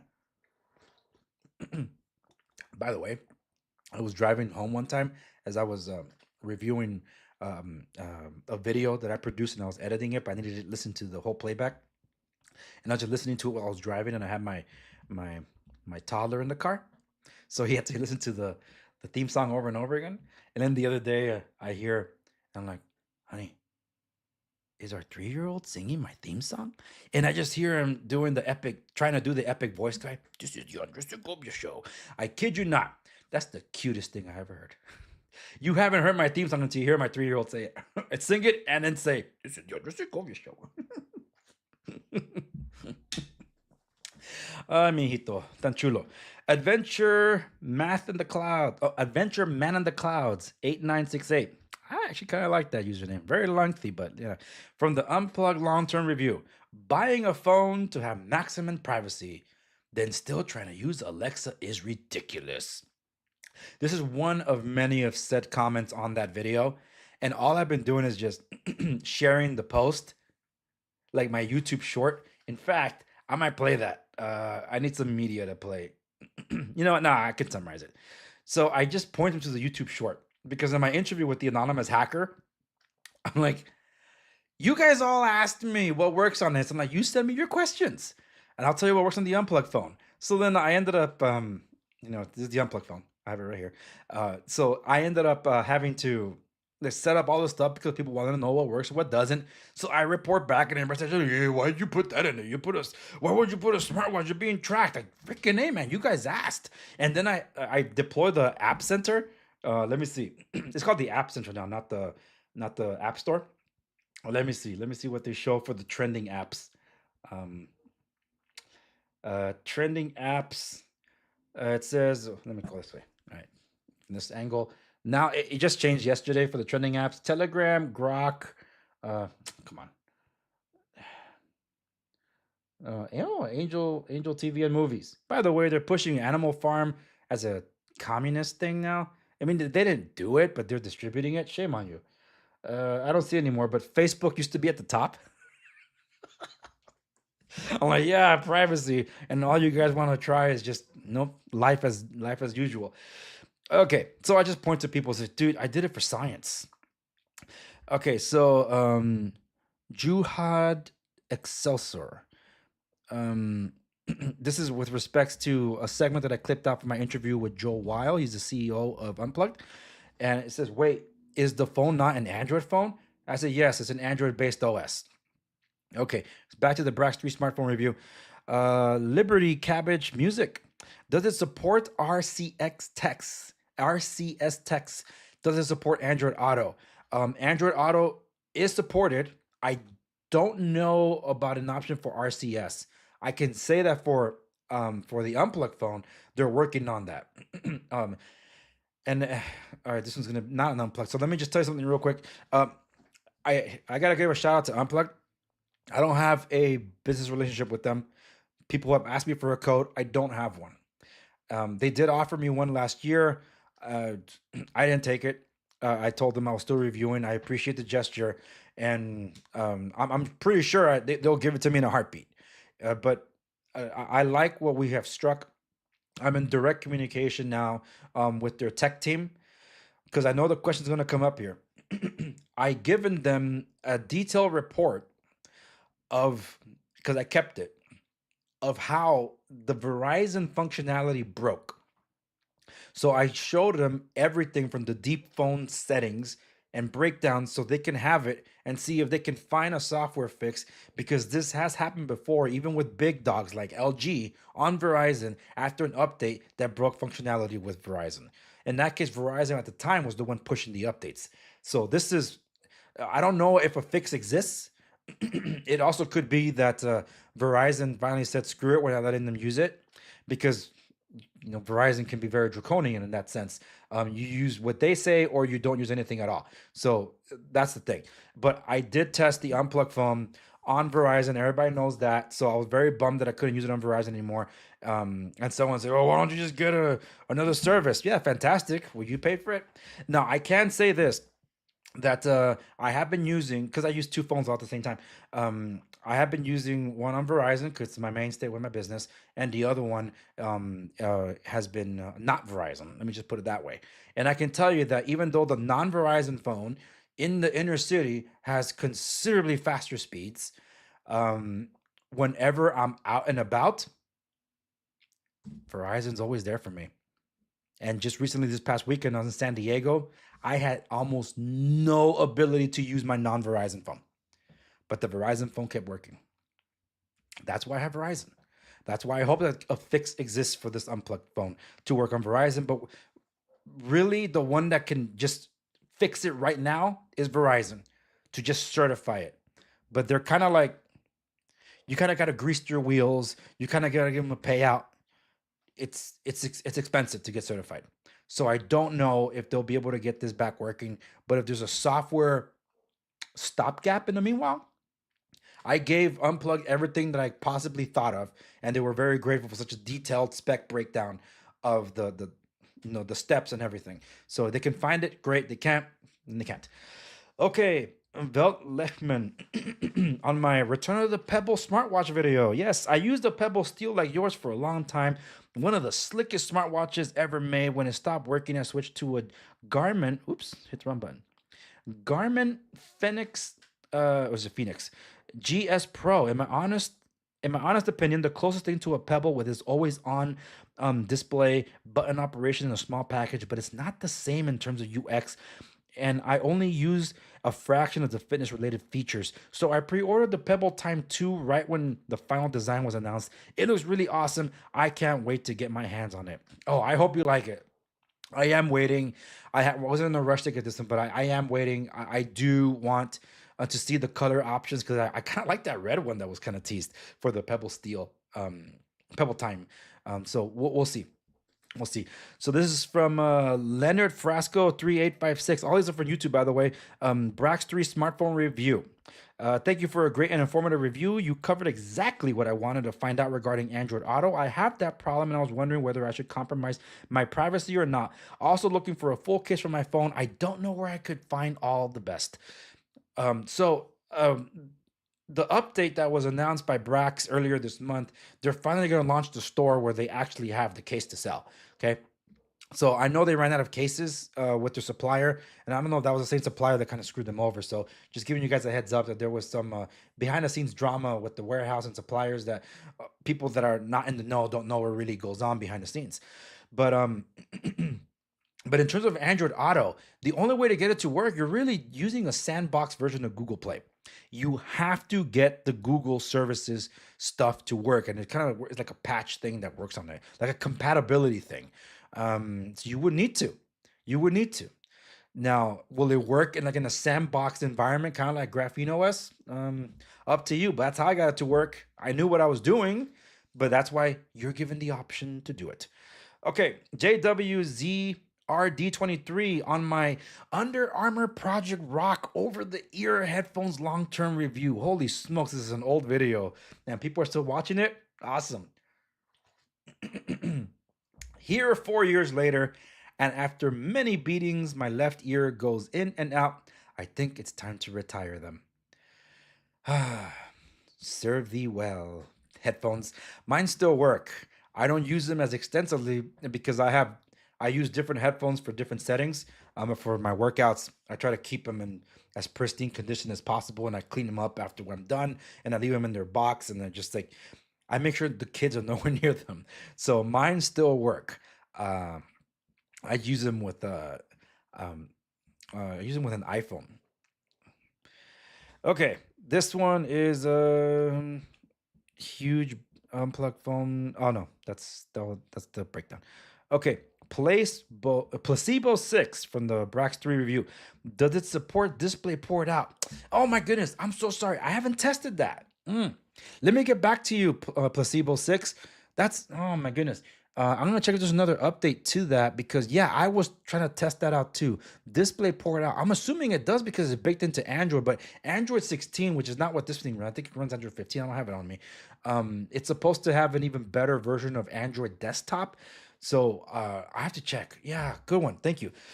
Jim, no, I'm Average Joe. Yes, Average Joe, I am familiar with you. Instagram too. Above referring to above phones only has Pixel phones. I'll pass.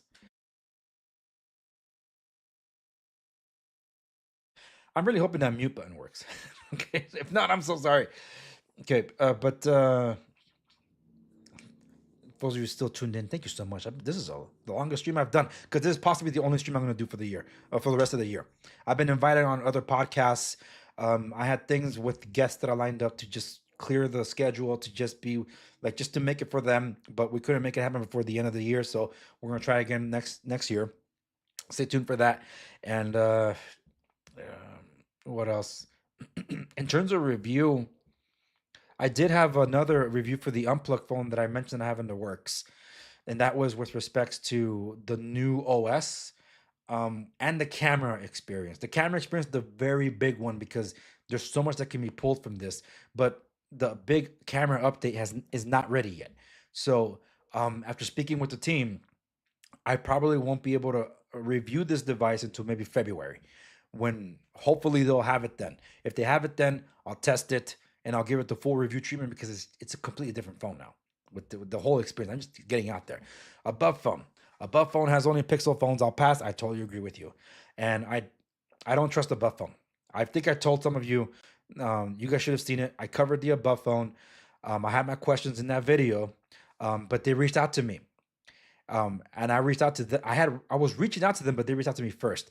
But they would not let me test the software. They wanted not even they wouldn't even offer up a hardware. They wanted me to just to pitch the phone. I'm like, but I never used it. I don't know what the operating system feels like. And I even offered up one of my phones. Can you just give me access to the OS? I could test it on one of my devices. I'll do all the side loading myself. So yeah, Bonnie, you're still watching. Thank you. Thank you. The mute button works. I'm so glad. I'm relieved. Yeah. And yeah, you say thank you, Andres. I'm humbled. You are so kind. Believe me, it's the feeling's mutual. Okay, so that's my take on a buff phone. So anybody ever asks, I will not be reviewing them. Muriel7662 on my Return of the Pebble smartwatch. I'm seriously considering selling my Apple Watch to get the Pebble Time 2. I used to have the first one and I missed it so much. I wouldn't blame you. I wouldn't blame you. There's just nothing like the Pebble. I'm looking at them right now. All my pebbles are sitting right in front of my face because I've been reorganizing the studio, and I have my pebbles out because of the video that I did, and I never actually put them away. So I'm still looking at the pebble steel and the pebble time that are looking at me right now. Like, oh man, I missed that thing. I know they had a small screen, but these new ones are supposed to have the same body but a bigger screen. I'll welcome that for sure. Okay, Kayak Dog 121, referring to the long unplugged phone long term. Not for me. I have too much fun, boring the hell out of anybody that is spying on me. This is what I'm talking about. People keep saying this. Yeah, it's annoying. Um, Bonnie, I saw your post just now. Andres, please keep us posted on the podcast you'll be on with dates and times of what platforms to watch or listen. Thank you. Yeah, the podcast is, I think it's going to be more of a panel I've been invited on. And I haven't even replied to him yet because I have another thing that might be happening that same morning. But if we film, it'll be filmed this coming weekend, and it's the year in review. Now I don't know if it's gonna be in English or Spanish, because normally he tends to do things in Espanol. Uh, so shout out to Joe Magaja. Go check his stuff out. Un gato en tierra de perros, and he's been on my show as well. But I'm gonna ask him. I think it'll be in English, and he tends to post across different social media platforms. So I know he posts to X, he posts to Rumble, he posts to YouTube. I think he'll be posting to Play TV too. So Play TV, see, I'm getting people to join up. So I'm not an official ambassador for Parler. I'm an unofficial ambassador for Parler. Okay, just telling people, just put your content there, man. It doesn't hurt. You have all the more to gain just by putting it there. Just takes a little bit of time to just upload. That's it. So yeah, Kayak Dog. I basically referenced anybody that says anything that like what you just said. Like, well, I don't care about privacy. Yeah, unless you lock the doors, unless you don't like people peeing over your shoulder, or unless you want your personal space, like especially in an elevator, then you do give a damn. Okay, Tango Lima Fox. Okay, bought the unplugged phone. Do this first. Good luck returning it. They won't even respond to my emails to return mine. Do not buy this phone. This was 4 weeks ago. I was gonna ask if you had gotten it. I didn't respond to you, so let me respond to this individual because I was curious about their experience. So my response to Tango Lima: are you still trying to return it? I can help escalate your case. Let me know.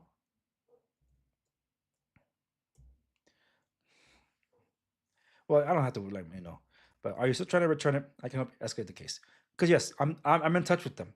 And if someone didn't have a good experience, then I don't like that they would be ignored. I don't want them to feel ignored. Now I can't do the same with Brax 3, but I can only post that. I must say, there was a recent live where Rob was doing a update on the Brax 3, and I told my wife because I don't really have time to tune into everyone that I would follow their content. I have to try to catch up, and if I do, I have to watch it like at 2 times speed or whatever to try to get as much info as possible.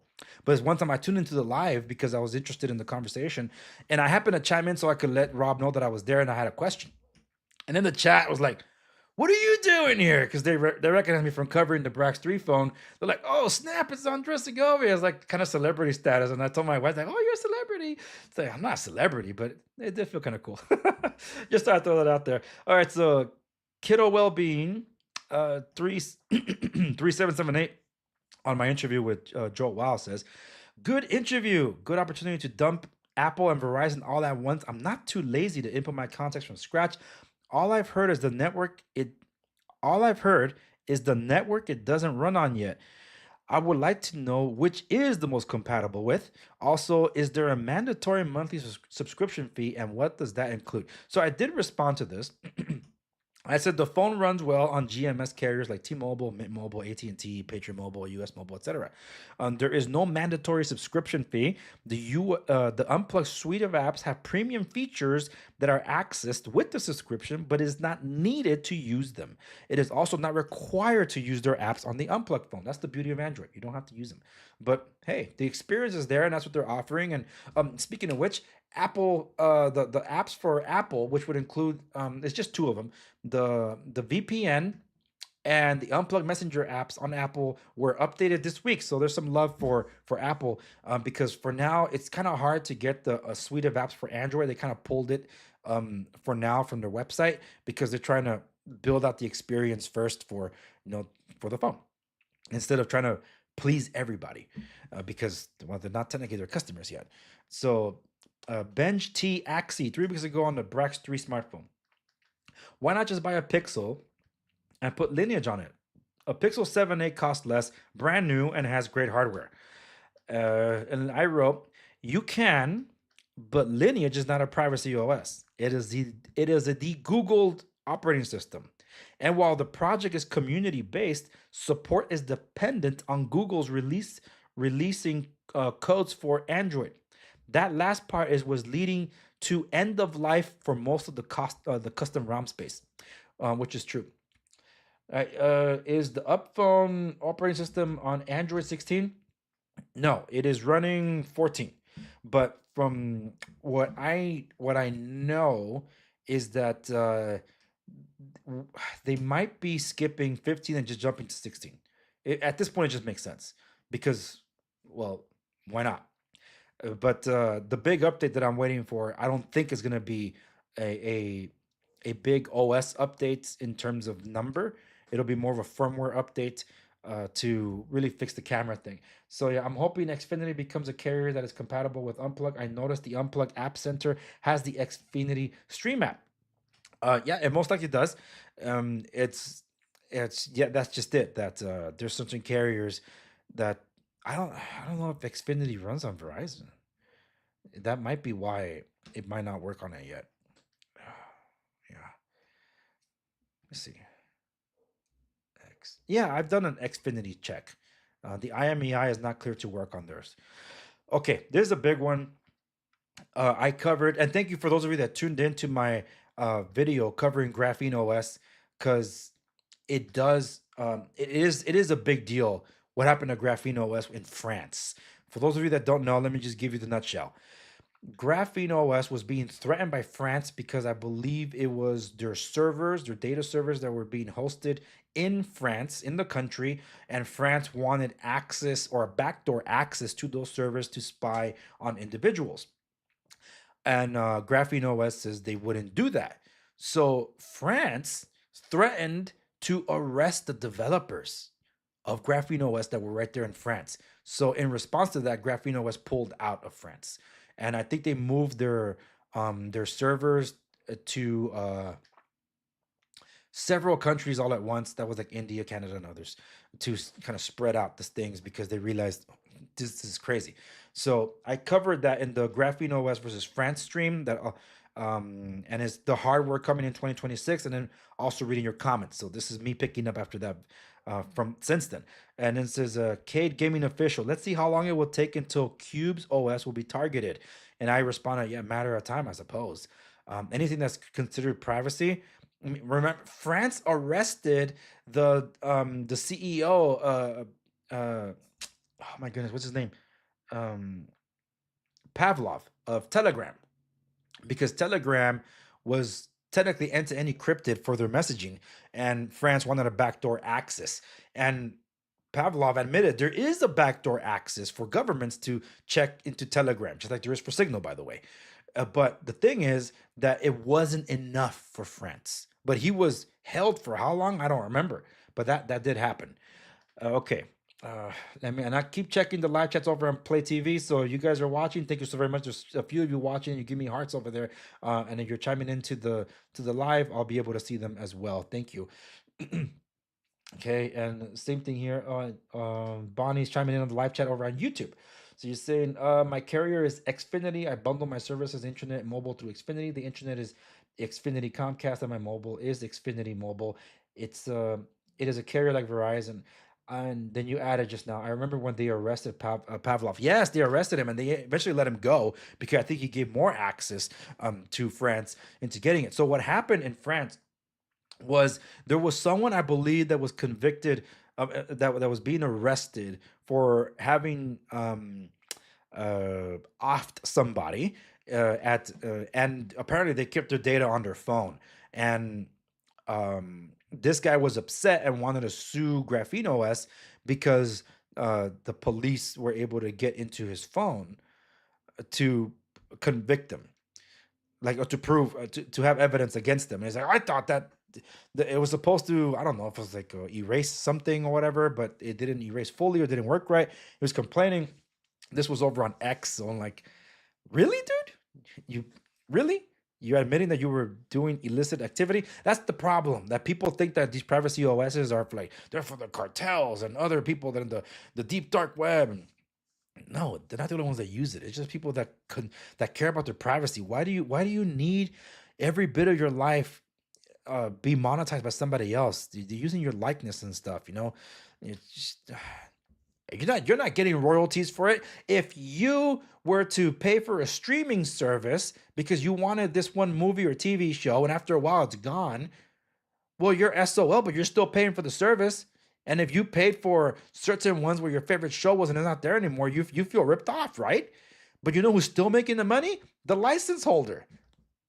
So same thing. These guys are making money off you, and you get no royalties for it, and you have no say in it. Come on. You can opt out. No, you can't. It's like SWL Room says, but no problems in France for IOTA OS? Yes. It makes you think, doesn't it? Bobby Johnson 116, same video. What's Graphene OS going to do? Oh, yeah, I remember this comment. What is Graphene OS going to do? Move to America? We all know this regime is transparent and doesn't target citizens through hidden messages. Through what? How come it's cut off? Through hidden messages and digital spyware, Graphite and Pegasus. I know what you're saying. This was tongue in cheek. I can tell you, Pegasus is not being used in the United States. As far as I know, Pegasus is not being used in the United States. Pegasus, or oh my goodness, what's the name of the company that developed it? And it was funny because people try to say it's Iran Karpin, and I had him on the show. My number one biggest interview, and I had the exclusive world exclusive interview with Iran Karpin. And that's why everybody was like, how the hell did you get him? Like, they offered him to me. So that was pretty cool. And we keep in touch to this day. So I can tell you, and as far as I know, they try to sell it to the intelligence agencies here to use Pegasus. And Pegasus, our intel agencies didn't want it. Why would you buy a software spyware when you have the big tech oligarchs doing the bidding for you? Isn't that what Elon Musk said? That he didn't buy Twitter, he bought a crime scene. The stack, the work software had a channel directly to the intelligence agencies. But spying here, yes. The concerns with Palantir, the concerns with AI being deployed everywhere, the concerns with, well, let me just put it this way. Just because it's our side, because I voted for this government, doesn't mean I like what they've been doing with big tech. Like, these guys are the enemy. How the hell are you getting in bed with them to spy on Americans to say it's about our privacy and security? Our safety and security, not our privacy. Yeah. NSO Group. Thank you, Bonnie. Yes, NSO Group was specialized in surveillance technology. Yeah, Pegasus did not start off that way. Pegasus started off as a way to remotely access pacemakers. It was supposed to be a healthcare thing that was then realized that, hey, we could do something with the military instead, or like spy agency. Isn't that what every movie does? Where it's like every time there's a breakthrough in something, it's just like, oh, let's see how we can weaponize this thing. That's just how it turned out. That's when Iran Karpin was like, that's not what we were doing. So he ended up leaving. But his name was forever tied to that. People just like, hey, even Tulsi Gabbard said it on either Joe Rogan or with Sean Ryan, and said that, Iran Karpin, the guy who made Pegasus, is working with Unplug and Eric Prince. Like, no, but I'm sure he knows the workarounds on Pegasus. And if you have intimate knowledge of how that's done, and you're going to protect against it because you're developing something to protect against privacy and intrusion, I would tend to want to trust the guy that wants to protect against it because he might know a thing or two against one of the most notorious malware in existence. So just want to say that. The company was founded in 2010 and has been involved in creating tools for government agencies to combat crime and terrorism. Yes, that's what, of course, that's what they say. I saw someone post recently, I don't remember where they said that Samsung was discovered to have Israeli spyware in there. So does that count this one? So if it's not Chinese spyware, it's Israeli spyware. Pegasus is designed to be covertly installed on mobile devices running iOS and Android. Yes, including a zero-click exploitation. So what does that mean? You don't have to open a text that has a link in it or an email. That's why I use a Faraday bag, that it blocks out all radio signals, because that means somebody can pass it by, whether it's NFC or they could just toss it to your phone, radio frequency, whatever. There's many different ways. They can basically toss it into you and infect your phone. So that's why you gotta be very, very careful. Yes, it allows for extensive surveillance compatibilities, including monitoring calls, reading messages, and accessing sensitive data without the user's knowledge. And you know the worst part is, because this is Bonnie chiming into the live chat, you cannot erase it. If you try to detect Pegasus, it self-destructs itself. And just because you think, even if you think you might have Pegasus on your phone, you cannot security wipe your phone to get it off your phone. You have to get rid of your phone. There's just no other way. That's why it's so notorious. I did an entire clip of that. Check out my video. Go to YouTube and find the find it. Did Unplug's CTO invent Pegasus? I have the entire clip of me cross-examining him with the news article. So just thought you checked it out. Despite its marketed purpose, Pegasus has been widely used by governments to target journalists, activists, political dissidents, raising significant ethical concerns regarding privacy and human rights. Yeah, the most notorious usage that I think it was, and it wasn't even by a government. I believe that the two of the tabloid magazines from the UK, I don't know if it was the Sun or the Daily Mail or both, they used it to hack celebrities' iPhones. And that's how they were able to get some of the more salacious photos from some people. So I, if I recall, that was Pegasus. Okay, so Andrew Regrock, I hope I pronounced it right. 3525. How do you compare this to Graphene OS? Referring to the unplugged phone long-term review. Yeah, I want to do that actually. I want to do that after this latest update to the unplugged phone, because that's what people want to know the most. Graphene hate the unplugged guys. Okay. And Unplug wanted to work with the Graphene OS guys, but the dude that runs the project, the guy is a left-wing loony. But now you're seeing how they're being targeted. It's like, well, welcome to the party, pal. Is Die Hard a Christmas movie? I leave it to you to decide. Okay, so Javier Martinez 8809 on the Remarkable Paper Pro review. I'm debating buying the Remarkable Paper and Move, which is the smaller one, but don't know if the hardware is too outdated at this point in time that I should wait to see what 2026 is going to bring. Ink devices should also implement spell check. Perhaps I'm used to my iPad Pro. Okay, let me just say, when it comes to e-ink devices, I don't think specs should be a concern. Yeah, it's not gonna get outdated. I mean, there's only so much you can do with e-ink. I think the most is 300. What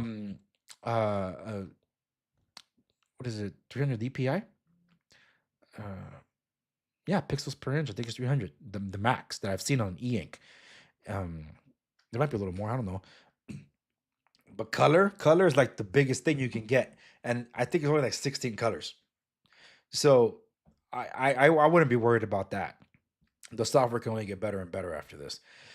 The thing is, when it comes to the smaller form factor, I don't think that there are many competitors. They might just be the only one of their kind in the space that have that small form factor. But if you really want something like that, you got to go with the Samsung Ultra, like a S25, just because it's the ultimate experience, even though I'm not a big fan of the S25 itself because it has a lesser note. For that, I would say the S24 Ultra. All right. TEH201D says, cool knife, bro. Now, this is from the Clicks keyboard for Pixel 9 Pro unboxing and impressions. I was using a bat knife to open the package. So, yeah, thank you so much. So, PBFAFO, F around, find out. Should I buy this phone? Is the camera great? I covered the unplugged phone and the Brax 3 on this, and the Pixel 10 on this video. So if you're watching this, which one do you mean? Because you don't say which phone you're talking about. I talked about several phones on that stream. Okay, Thrash Collector, funny. Okay, let's see. This is from Mark Kuman 4673 2 weeks ago on the unplugged phone long-term review. I 100% need this phone. Hi from Papua New Guinea. Oh, thank you for watching. Let me write. Thank you for watching.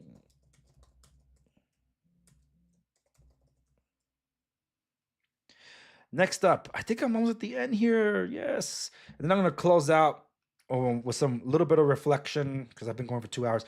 I'm going to give a little reflection of the year and my 10th anniversary on YouTube, what it's been like. But I have some commentary to make with respects to how I feel. And it's going to be more like political commentary. So if it's not your cup of tea, then you might end up tuning out. But just bear with me if you can. Okay. Think of something new on my unboxing the Punked alarm clock. I want to hear the alarm. I will finally put the video of the alarm, and I think all of you will be disappointed, but I will put the video of the alarm. It just, I have to, it's so annoying to like just get it to the position and get it to deet, deet. That's almost how it sounds like, by the way, for a $250 alarm clock. I was very disappointed with the alarm because like, that just sounds like a Casio, but anyway. Yes, I will do that, and I will link back to that comment. It's just, that's like the one thing, like, dude, that's like the one thing you didn't do to an alarm clock and you didn't test the alarm. But what an unboxing video, it wasn't a review. So NASA 69T74 on my interview with Joe Wow says, just bought your phone and planning to get one more. Oh, cool. Right on. Heart. On the Brax 3 Indiegogo December update, Rick D. Sanchez. All right. I'm not gonna burp. I was gonna do the Rick Sanchez voice from Rick and Morty, but I'm not gonna do it. Everyone was scammed again for SD cards. Gotta love it. I don't blame you for feeling that way. I already addressed more or less what this is like, so I'll just refer people to when I covered it at the beginning of the video. Arthur SW8ER on what is the above phone? Processes have hidden operating systems that can't be modified. Do not buy a Google phone. Yes, I gave that a heart because it's true. Because now, since the Pixel 8, basically the AI is embedded into the hardware, so it can't go anywhere. You're SOL. Oh yes, this is a great way to kind of close it out. Someone checked out was almost checked out my podcast version of the episode where Candace Owens responds to my Freedom Phone post. So this Jesus Freak Brethren writes, give me a TLDR. So this is how I wrote it. Like, this is from a few years ago because an older video. This is episode 171. So this is like from 2021. So for those of you that didn't know, Candace Owens and I have actually had a public spat. So Candace was promoting the Freedom Phone. She live streamed about how awesome the phone was and that she was replacing her iPhone with it full time. She interviewed the founder of the company, Eric Finman. And she still has a live stream up, by the way, where she was showing off the phone or whatever. That's not the phone that was shipped. A couple of months later, I called her out for lying about using the phone when in fact she was using her iPhone. How did I know that? Because she was tweeting. And at the time, Twitter had a tag of what application you were using to tweet from. It said Twitter for iPhone. So I screenshotted that and called her out on Instagram. So she responded and she doubled down on it. She said she uses both. That she uses the Freedom Phone and her iPhone. The Freedom Phone device was a scam. It was a bargain bin Chinese phone repackaged as the greatest phone in the world. That's a quote from Eric Finman, and it sold for 5 times the cost. So for those of you on Parler, if you're still watching, here's some information that you didn't know. I get it. I know that Eric Finman has vouched for Parler. I don't know how involved he got with some of the crypto over there. So I got to call things out for what they are. I understand that Eric Finman had some processing issues and ended up losing money through the sales. But there's a couple of things you have to understand. When he announced the phone was announced for $450. That was going to be the sell price. That's what it was pitched at. When it finally went for sale, it was $500. But you could get it for $450 with a promo code. Then all of these influencers, including Candace, who was probably one of the biggest ones. I'm talking about Parler under George Farmer, who was married to Candace Owens. Candace Owens herself, pushing it, Daily Wire connections, all that other stuff at the time. Just the News, Solomon, from Just the News on his podcast, they were pushing quotes and things of an interview that wasn't even published. Their own admission. The Gateway Pundit. I called everybody. I put them on blast because everybody the same day was promoting the Freedom Phone.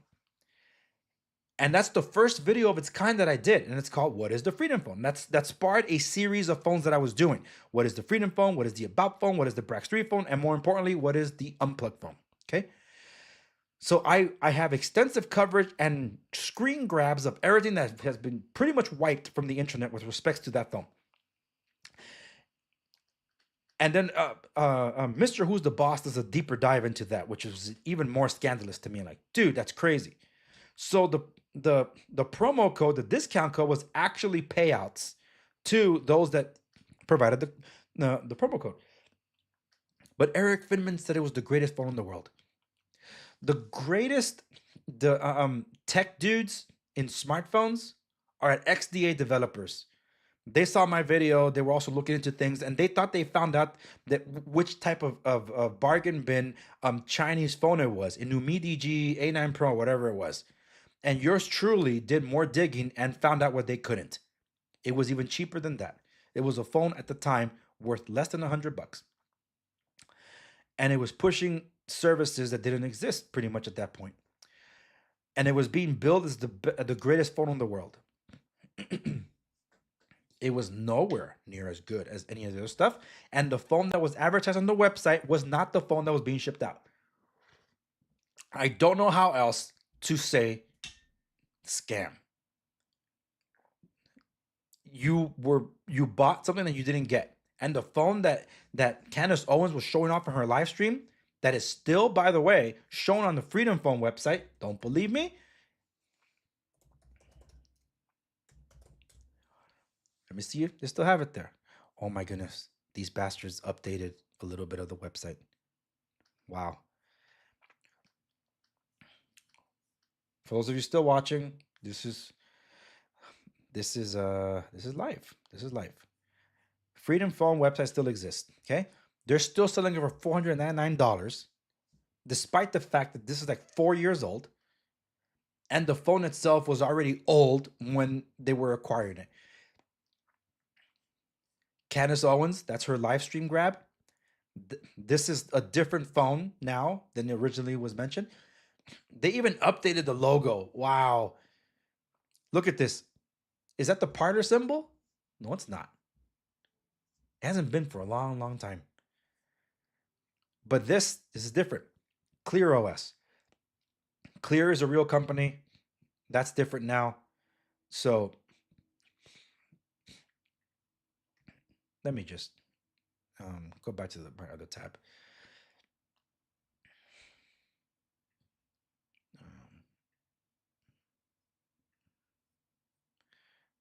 Let me go back to the comments. Let me finish the comments. But I had to call it out for what it is.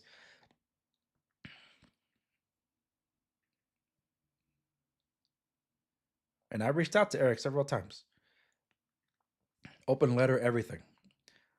Maybe I'm just not that big. He didn't give me the attention or whatever. I'm sorry that you got screwed over with the whole PayPal thing. That's exactly what happened to Rob Brackman, by the way, but with Stripe. But I cannot let that go. I cannot let go because it's synonymous with who Candace Owens was. So when you have a bunch of people that did buy the phone turning to me for customer service, asking me to help them, like, I'm sorry, I can't help you with that. So anyway, that's my Freedom Phone rant. Neolin in Jacob. I'm just trying to find a phone I don't have to upload my passport and ID on. That's from my original unplugged phone review. You don't have to upload it here. This one 2 days ago. You don't have to do it on this one. Kaler Trucking LLC on my Nick Searcy interview. Justify this: a career without compromise. I caught it on time. Yes. Thanks for this. I absolutely love Nick Searcy and am also a huge fan of Justified. I couldn't agree more with Nick's points of view. Would be a real honor to shake his hand and thank him for being our voice about these things like January 6th. Yes. Thank you for watching. That was one of my highly censored interviews on YouTube. But Parler's PlayTV picked up the slack, and they made it one of my biggest interviews on PlayTV. My biggest interview on PlayTV is Laura Loomer. 26,000 views on my Laura Loomer interview. And congratulations, Laura. You're engaged now. That's crazy. You did a good job keeping that really, really under wraps. Oh, that's awesome. Couldn't be happier for you. Awesome. And Nick, Nick posted an update this morning on his ex. I got to share this with you all because Trump derangement syndrome is real. So his handle is yes Nick Searcy, and he wrote this. He pinned it actually. Heard today that an old friend of mine of 40 years won't speak to me anymore because I produced documentaries supporting these J6 cop killers. No cops were off on January 6th. That is irrefutable. But he can't speak to me because he loves the lie more than he loves me. He is so poisoned by the lie that he can't risk the pain of taking the antidote. The lies that the Democrats and some spineless Republican politicians and their accomplices in the media have told the country are insidious. They have ruined countless lives, families, relationships, businesses, and friendships, and all because the corrupt cabal buried in our government wants to destroy the man who threatens their grift. TDS is real, and it is a poison that kills. If you are ending decades-long friendships over Trump, you've been poisoned deliberately. To my friend, I say, go heal yourself. Go heal yourself.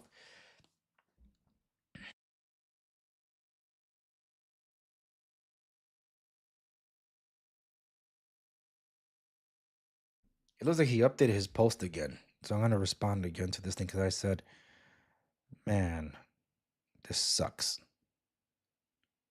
Sorry to hear about this.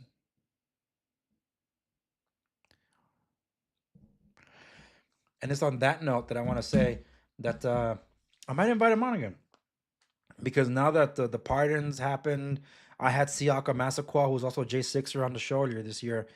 I want to talk to Nick about possible update to this. What has he seen with the people that he's covered and try to help.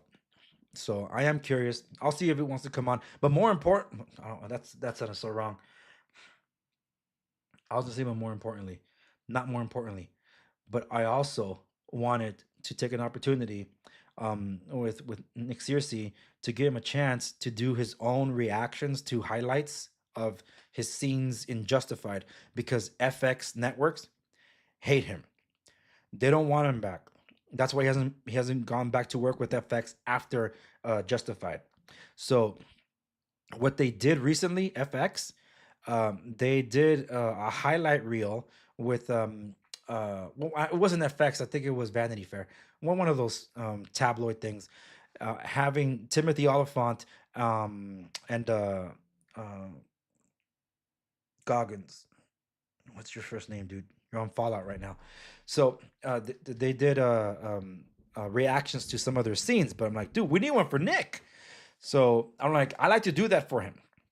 So the expression was coming out wrong. No, but more importantly, there's nothing more important than hearing about the livelihood about people, because I know that some of them were blacklisted because they're J6ers, and I don't know how many of them were able to piece their lives together again.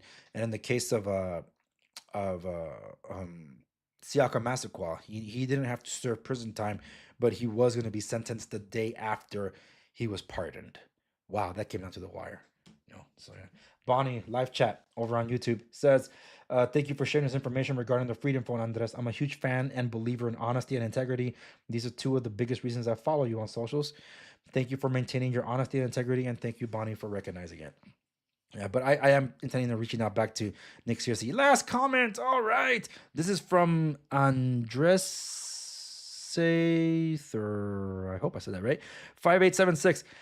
I buy this phone, Brax 3, but not received it yet. I will also buy the Vola Quintus phone from Germany, and this phone I really like very much. Yeah, that's the thing. I don't know when you bought it. So you probably need to see the...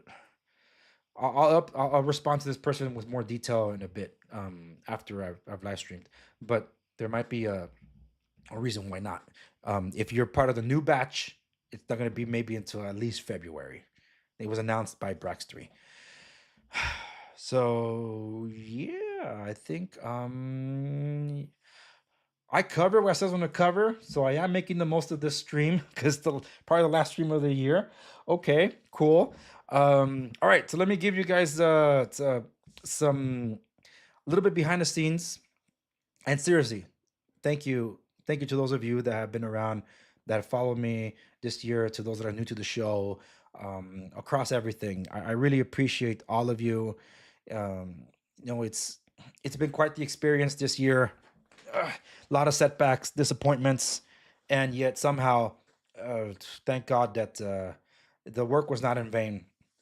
I had 2 high-profile interviews in the month of November that got almost no traction on YouTube. This is how I celebrated my 10 years on YouTube, okay? So my 10 years on YouTube. At the beginning of the year, I get a mass flood of emails saying that my videos from like 2 years ago, whatever, are being demonetized. All of them. XYZ reasons. And most of them have to do with my theme song. Like, what? I appeal as many as I can. And I won all the appeals, but it takes 30 days. And in some cases, YouTube still found a reason to not monetize them or to limit them. And that's a whole other appeal. And those that I've appealed to, I haven't heard back from anything.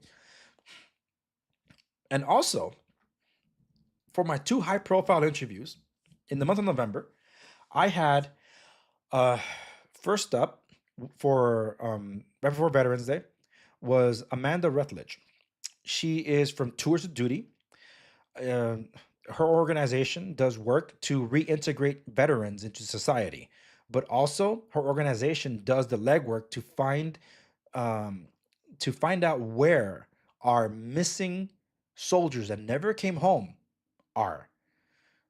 She was sharing some ridiculous statistics to me, like 81,000 soldiers never came home, and by next year, the cases for Vietnam is basically a cold case at this point.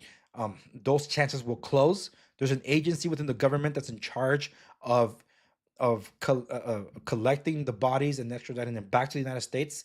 But Tours of Duty does all the investigative legwork, and they utilize veterans in helping them track these down, witnesses and all that and things like that. So she shares that story.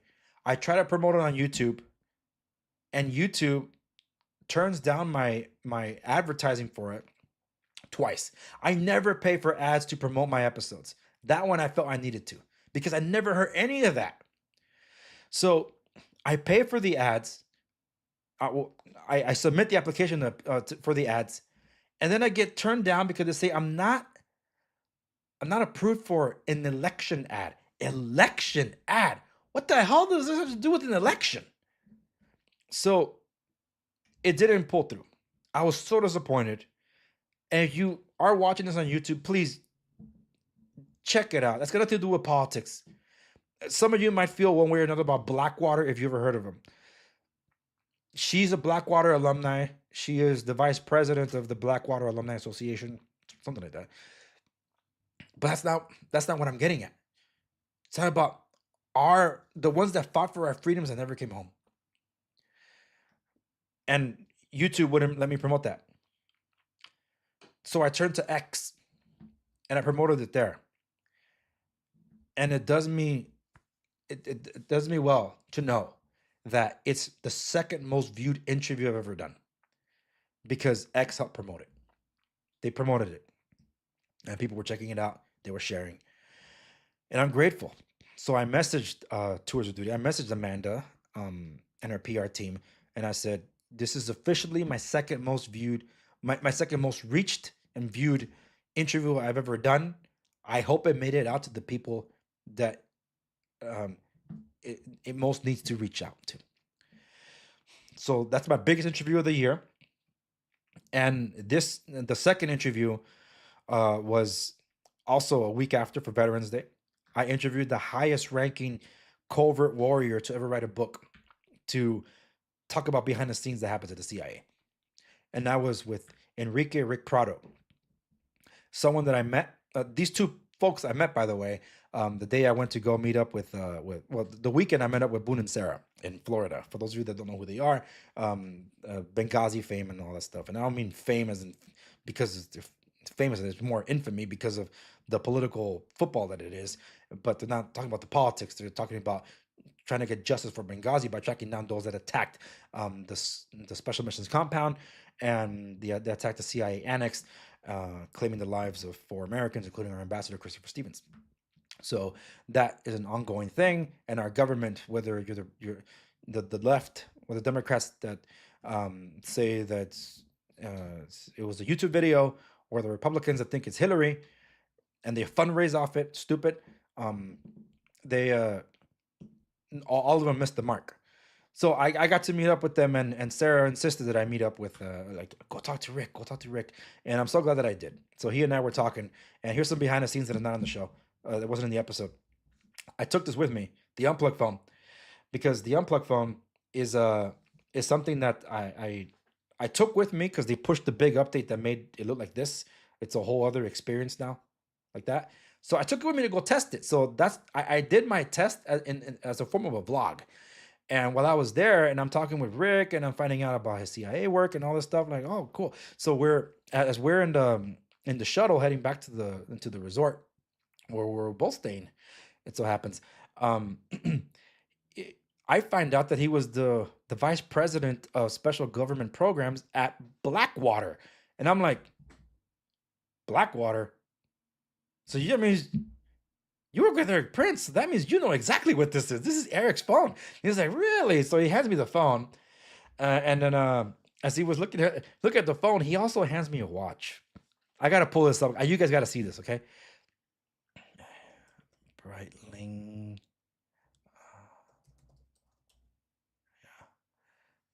I had to save that picture. Is that the one? Yeah, that's the one. Okay. This, you guys need to see to understand. He hands me this. He takes it off his wrist.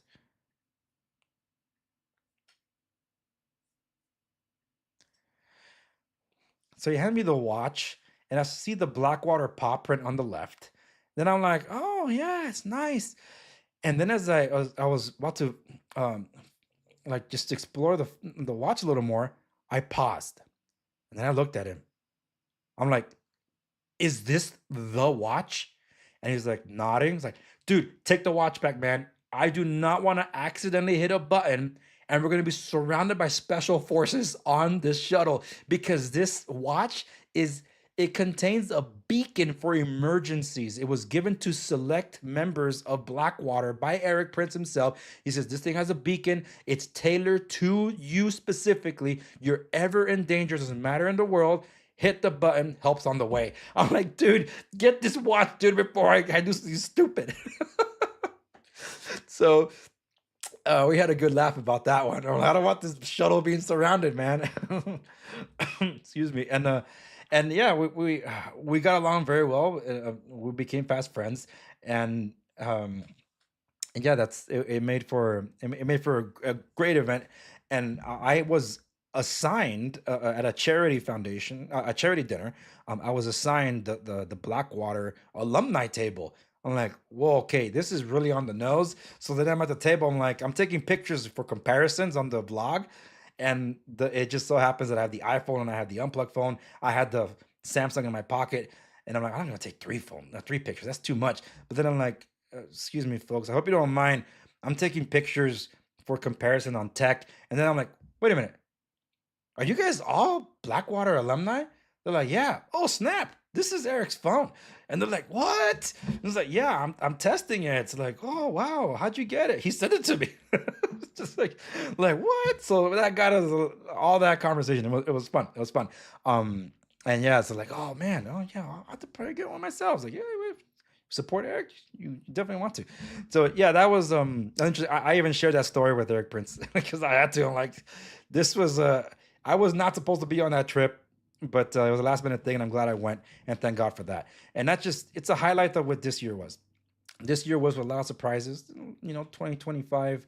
I think for a lot of people in current events, it was just well, it was been a roller coaster. We thought 2020 was interesting. So that's why some people are like, I don't know if I want 2026 without reading the terms and conditions. But we don't really have a choice. Just like AI, it's going to be forced upon you. 2026 is coming. And, it's just God gets you through it. God gets you through it. And that's what he did for me this year. It's been an incredible journey. Like I said, there's ups and downs this year. When I moved from podcasting hosts from Spotify to Substack, Substack deletes half of my library, and I had to manually recreate those posts on Substack so they can be sent back to the podcast directories. But the statistics were gone, the Google Analytics were gone. Last year, I was the top 25 video podcasts on Spotify. I had hoped to be much higher this year. But even with the late run in the last 4 months when I recreated everything, I think it was like August or something, we had to put everything back, but it had to start from scratch. I was shocked that Spotify told me I was still in the top 30 video podcasts. And my number one podcast of the year through Spotify was my interview with Joe Weil of Unplugged. And I'm honored. You guys all make it possible. And even though YouTube trips me one way or another, I crossed 4,000 subscribers because you guys tuned in. And a lot more have tuned in since and continue tuning in, whether it's one at a time or a bunch at a time. I really appreciate you taking the time. Like Bonnie, tuning in for the length of this live stream. For those of you on PlayTV and elsewhere that were still watching, it's been a journey. You guys make it worth it. Thank you for confiding in me, trusting me to be your voice to some of these companies, to hold your feet to the fire where applicable, to bring you information that's pertinent to you, and to have these exclusive conversations with people. I hope I'm getting better at it, honestly. But sometimes some people tell me, it's like, man, it shouldn't be so much like this or that. And I agree. I agree for the listener, it could be one thing. But one thing that you probably don't know is because of my conversations, I become friends with some of these folks, and they give me a perspective that I couldn't get elsewhere, because some people don't do that deep dive. Some people don't give them the chance, and I'm glad that I did. So for the new year, I hope to have someone that's I think she's affiliated with the Epoch Times. That might be I know she's friends with some of those at the Epoch Times. She has her own show now, very unique one, that we couldn't make work for this year, but it's okay. It didn't have to be this year, but something to look forward to for the new year. And maybe also, I'll see. He's running for mayor of Colorado Springs, John Tigan. We were supposed to do a podcast earlier this year, but no pressure on him. But I definitely recommend you check out his podcast, the Modern Patriot Podcast. He really does a deep dive into the our civil rights, our Bill of Rights, by going through the first several amendments to the Constitution that make up the Bill of Rights, and he explains what they are and what they aren't. And definitely check it out. He just launched a book about that too. So yeah, definitely check that out. And I thought about inviting him back on the show. I was like, you know what? Let's just do it. Why not? So I'll see about that. And if I do, you guys will be around to find out about it. But I'm not sure. I'm not sure how many interviews I want to plan out for January. I might need to take a little bit of a hiatus. So I don't know that's going to happen. If it does, it does. It doesn't. But even if I take a hiatus, I'm still going to be posting videos. But definitely follow me across the socials at Segovia. Anything and everything about me is at theandresegovia.com.